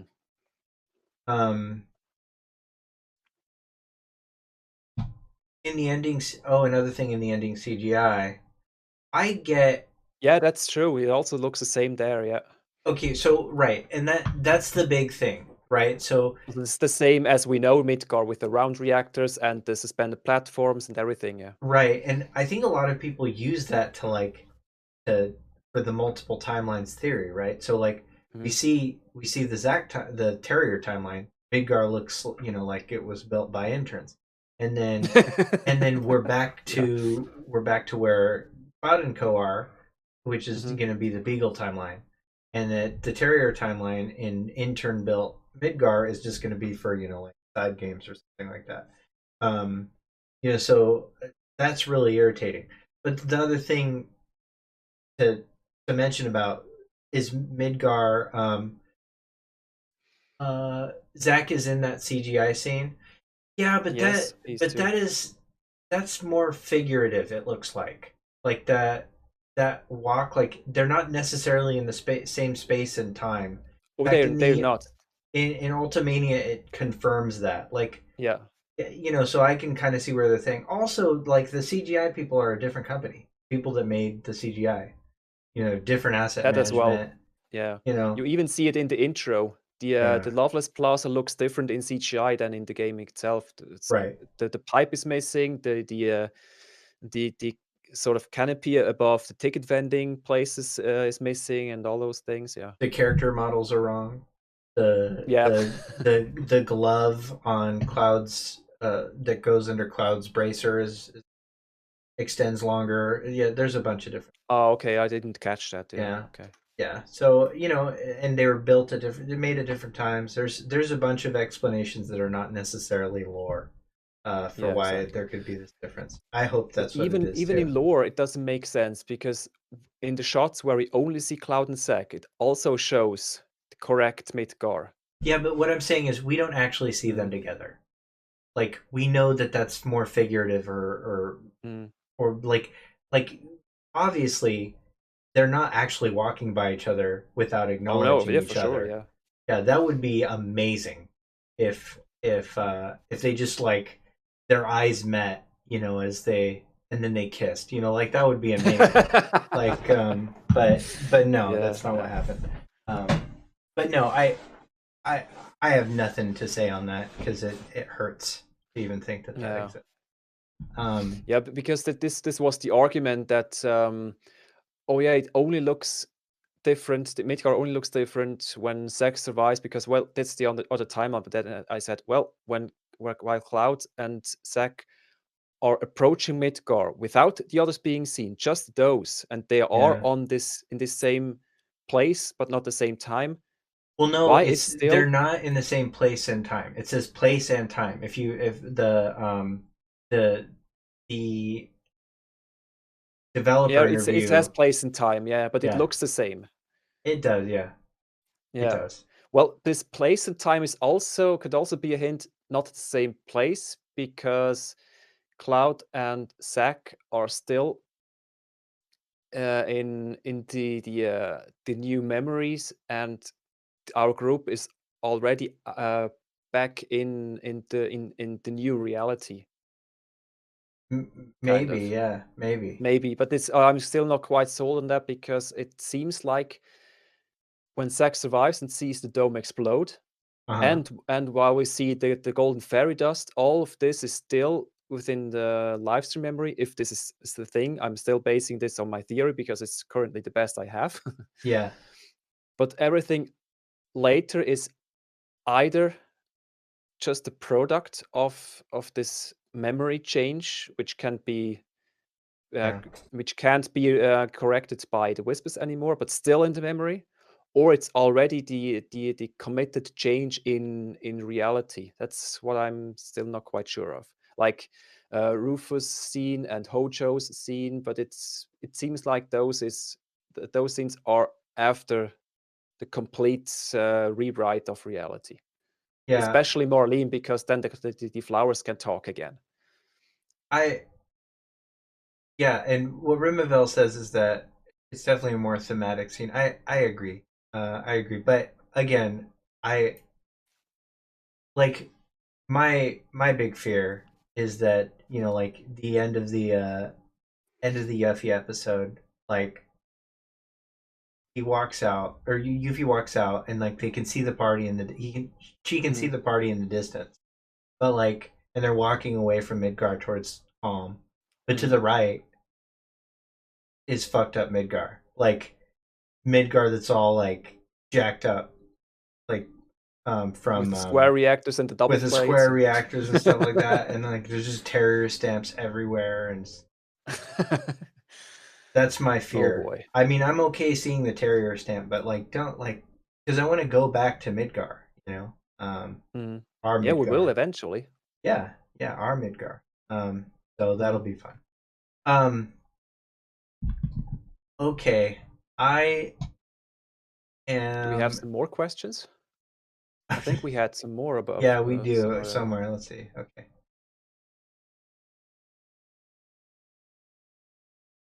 Okay. Which I have some one that's pretty far up from Hearts. Yeah. 530, which is something that's part of the compilation that you want to be included but hasn't been included as of yet. Yeah. What is it? From the compilations hasn't been included yet. There has been a lot included, but I'd love to see what happened to Elfie and Vel because they're still alive. Elfie. That's something from BC. Elfie. Elfie. I don't remember how we pronounce it. The BC stuff more than anything else. Yeah, for sure. Yeah. To me. And Cisne. Yeah, or maybe male Turk, or legendary Turk. Yeah, that'd be cool for sure. I definitely want to see more BC stuff. I want to see the Ravens. Oh right, the Ravens are also a thing. Yeah. Yeah, definitely. Outside of that, I actually would like to see more ties to. Oh, I would love female soldiers. I would honestly like them to gender bend existing characters that we like meet later on in the compilation. I think they could get away with the whole Genesis thing if they gender bent Genesis. To be totally honest. To circumvent the copyright issue stuff, yeah. The copyright I issue probably stuff wouldn't even be mad about that. The copyright issue stuff is sort of it's like an urban legend. Like there's been Genesis. Oh right, could be too. Yeah. Yeah, Genesis has been in stuff as recent as last year. It was Card in games and stuff FFRK. as well, yeah, FFRK. Oh, or Record Keeper as well. Record Keeper, yeah. So like, I don't think that's a real issue. I think the issue is that Gact is a little poison right now. There's some controversy Although Record around Keeper Gact, is more pixelated than chibi, right? So it's not really his likeness; it's more the character. But his likeness, like in when we see his face, yeah, this probably could be an issue. Sure, maybe, yeah. I don't know. We'll see. But yeah, they could circumvent the issue. But I would be way down for FemGen. I also would be down for, but some of the On the Way to a Smile stuff. Seeing more of that. Because I think that we did get a little bit of that with Livestream Black and White. I think we see that in Remake. And there's the Kids Are Alright stuff. Yeah, Leslie and Kyrie. And we need to see Mireille. those again. Yeah, Mireille is Mireille also part of? She was dead by the time the story started, but yeah. Oh, I see. Yeah. Spoilers. Sorry. No worries. It's my fault for not reading the novel. Corneo's in a wheelchair. I mean, there's a bunch of cool stuff. From the fall. I still can't get over the fact that he's still alive. He should be just a flat potato or flat tomato in Wutai somewhere. Agreed. Yeah. At the Something base. probably broke his fall. Yeah. Yeah, probably because Cloud also lives. Zack lives from this whole. Well, those are soldiers, or at least Jenova and Mako infused, so they can get away with a fall like that. But yeah, Corneo, come on. He had enough time to shine and to twist our stomachs. Corneo, Also such here, a dirtbag. yeah. Also here at the very start, I think, where the questions came in, Vincent Graymore asked something about Aerith train graveyard sequence. Yeah. Seems to be a memory, but we also see Marlene as a distraction. To me, the insight into Aerith's background in that scene is awesome. I agree. I hate that chapter for other reasons. But Yeah. Like one, the just like the pacing fell off, but Oh yeah. I hate that you go into the singularity and then you just dice through trains like they're butter, and then we spent all that time in the train graveyard moving trains around, and I could just dice through 'em. I understand there's probably some power differential from. Yeah, singularity, whole timeline merged into one from Yeah. each. Super powered Evan children by Aerith. I don't know. Yeah, all that stuff, whatever. Probably not actually. There's shenanigans you can come up with to explain it, but yeah. But no, there's a lot of interesting stuff that actually happens lore wise, and I think you bring it up in the Eligor. You bring up Eligor in your Aerith video, and I think when that little snippet dropped to about essentially Eligor manifesting preemptively for the death. That was a big insight into how the life system or the world system worked. I thought that was super fascinating. It was, yeah. And this I saw this part of Aerith seeing her older self is to increase her her sadness and fear and negative emotions to feed on her. Right. And this was a part where she felt alone most of the time because she saw into the other side, like heard all the voices in the live stream and apparently played with them, according to the Ghost Kids. But they were still not there, and she's not really part of this world, which we can also see by her standing on one of the groove in the stone. Like she's standing in the middle of between worlds, between the real world and the live stream, but can't cross, and then walks back into the real world to the left. It's a really, really great visual storytelling. Fully agree. Yeah, that scene was great. The ghost battle sucked, but the ghoul battle sucked, but yeah. for me, I didn't like it because a little the obstacles context is I did a hard mode no healing run on one of my first streams, and like it's easily the hardest boss for that particular type of run, and so like I grew to really hate it. And then also just the pacing stuff, but the I think implications of that chapter, I'm fully on board with you. That the loneliness thing, and that her being an outsider, and her showing her being shown that specifically for that purpose. Eligor too, in demonology, which not really a thing, but in several I don't know popularized retellings of the Eligor Arcana tale. That is actually a function of Eligor, is to feed on fear, and so that's a good reference to that. And same with the Winds of Gehenna being being one of its attacks. That's a biblical allusion too. So I think I've read about this somewhere. Yeah. I think MJ asked me about it, and I think it ended up in one of his. Oh, could be. Yeah. Could be. Yeah. So okay, and then what kind of materia do we think is going to be in new materia? Materia and summon in Intergrade. It sounds like I was bummed that there's not going to be any new main game weapons or materia, because I would have actually liked that, but that's fine. That's a good. Oh, Well, just for Intergrade specifically, yeah. they have new stuff, I guess. Well, we took. I mean, we already have Leviathan, so that's a good question. Yeah, exactly. Who's the new summon? Zirconia. No. Yeah, oh yeah. The world burner. I know what else is there?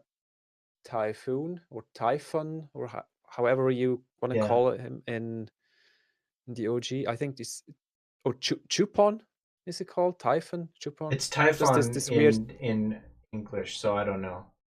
Oh, okay, it is. Yeah, I Uh, think it's Chupon in another game because it's. I think he made an appearance in 6, if I'm not mistaken. Yeah, but yeah, this could be because it's wind based. Sonon mhm. is also wind based. So wind seems to be something that is part of Intergrade. Yeah, and If I'm you already excited for have your wind into battle it. breakdown. For that reason, is I want to see what your take is. Yeah, I have a lot to say about those new things, but that's for another That's video. for another video. Here it is. So I'm gonna call it here. It's been an absolute joy to have you, Viz. And if you're ever free for discussion, I'll kind of let you know when I'm doing these things. You're always welcome on my channel. You're an absolute For sure. treasure to the community. Thank you. Everybody here, please please be following and subscribing Cosmo Canyon Observatory and all that community does. And like he mentioned, it's more than just him now. He's got a team of people that I support him and are really great. And I've recently got to know them on their Discord server, and they're just it's a great community, and I I recommend all of you guys be a part of it. It's One, great fun there. yeah, yeah, it is. You guys have good stuff. You have good artists too to help support Mhm. you, and for those of you that join late, I'm going to actually be closing the presentation with Hollow again by Kyrosis, just because it was a big hit. And one last thing from me, and then I'll let you end with closing thoughts. Viz, is that next week at some point, next weekend, we will be having a show with Blitz confirmed, and then possibly Ray Kaufman also either as part of that show or next week. So look forward to all that, and take it away, Viz. All right. So first off, those questions we weren't able to ask, you're free to ask them on our Discord server somewhere in a channel that makes sense, depending on the question. So I kind of feel bad that we weren't able to get into all of the questions. I saw a few good ones, but yeah, we Okay, can wait. go All more into right. those questions Let's there. do. Okay. Hmm? How about this? Yeah. One more question. One more You question. choose. You choose. All right. So one that's already been posted, I guess, huh? Yeah. Yeah.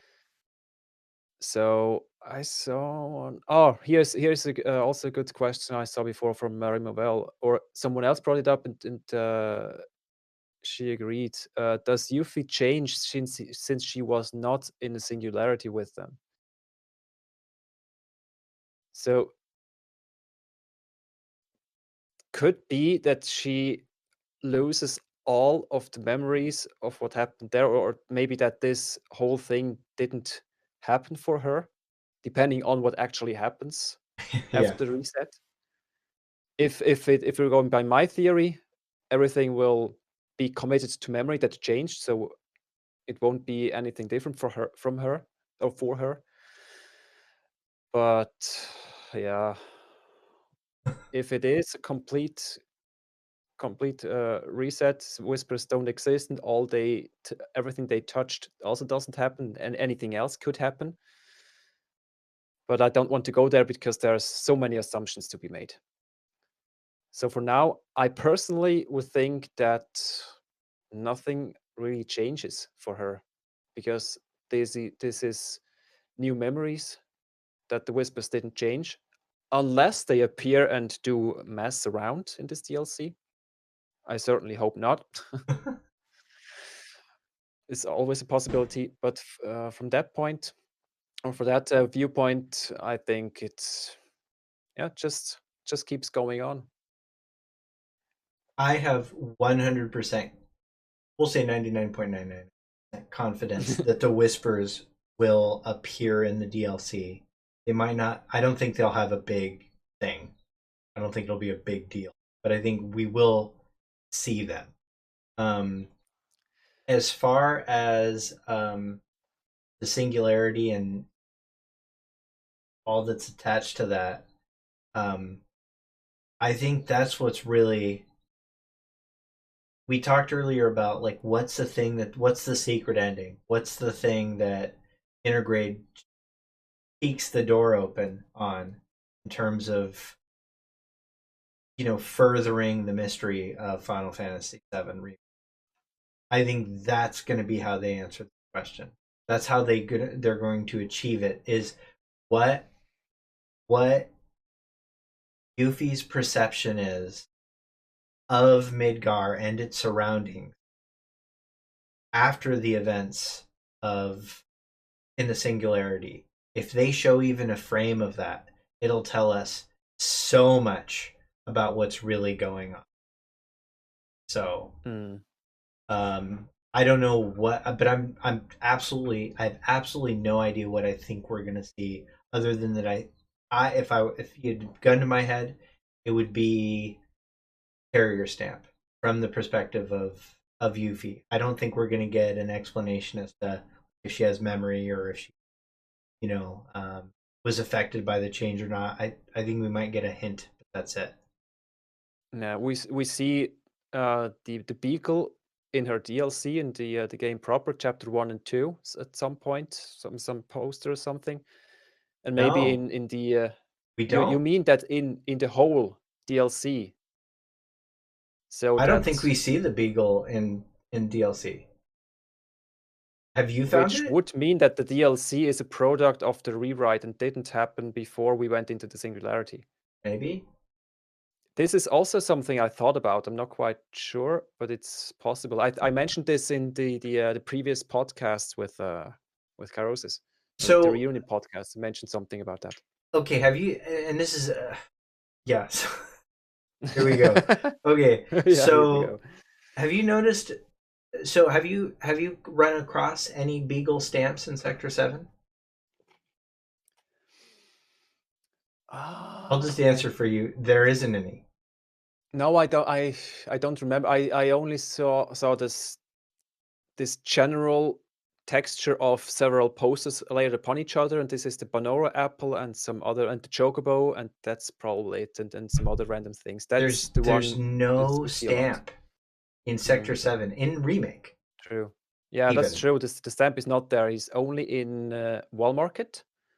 In Sector 5 years on how's this called? The he's in the train station in Sector 5. Is he also in the train station? Yeah, he's on the poster. Yeah. Oh, okay, that's there. But also in the orphanage. Right. They all have their the aprons. The aprons yeah. have the stamp depicted. Yeah. Yeah, and oh, okay, yeah, apron is the word he's like. Yeah. I remembered it before Arsomnia posted it, yeah. Ha. Beacha. So yeah, it's a strange thing that's always bothered me, that stamp is everywhere but Sector 7. I didn't really think about that, but that's true. In Sector 7 it's always really bothered me. So yeah, because it's in chapter 1 and 2, and then chapter 3 it's just like gone. It's just nothing, and I don't think anyone ever mentions him. Barrett mentions him in the chapter 1, and then chapter twice. 4. Yeah. And in 4, of course, because that's it's about stamp, and even chapter 14. because of the no, it wasn't 14. It was 7. No, wait, I'm You're confusing thinking of myself. Dogged Pursuit, which is chapter 5. I'm Yeah. thinking of chapter 10 when they're Tifa, Aerith, and Cloud are in the sewers. Oh, right. Yeah. Yeah, Sewers. they need to find the key. There's the stamp is Yeah. there as well. But Um, he is mentioned in chapter 14 when they Right. walk past the open door. That's what I meant also. Yeah. Yeah, that's the confusion. Um, Oh yeah, too many cats. That's a good point. yeah. All right, there's the two guys who paint the outside, the facade of two different buildings who are singing stamp songs in Sector 7. So Yeah. the stamp Yeah, is mentioned. It's mentioned, and you theoretically can, like, open up you can go to the jukebox and open up, look at Yeah, but it's play not the there. stamp song, yeah. Yeah, but it's not there in your first playthrough. No. You only get it in chapter 7. No, wait. No, okay. So Five. Okay, so Chapter 5. all right. So I'm not saying that Sector 7 doesn't have any stamps, right?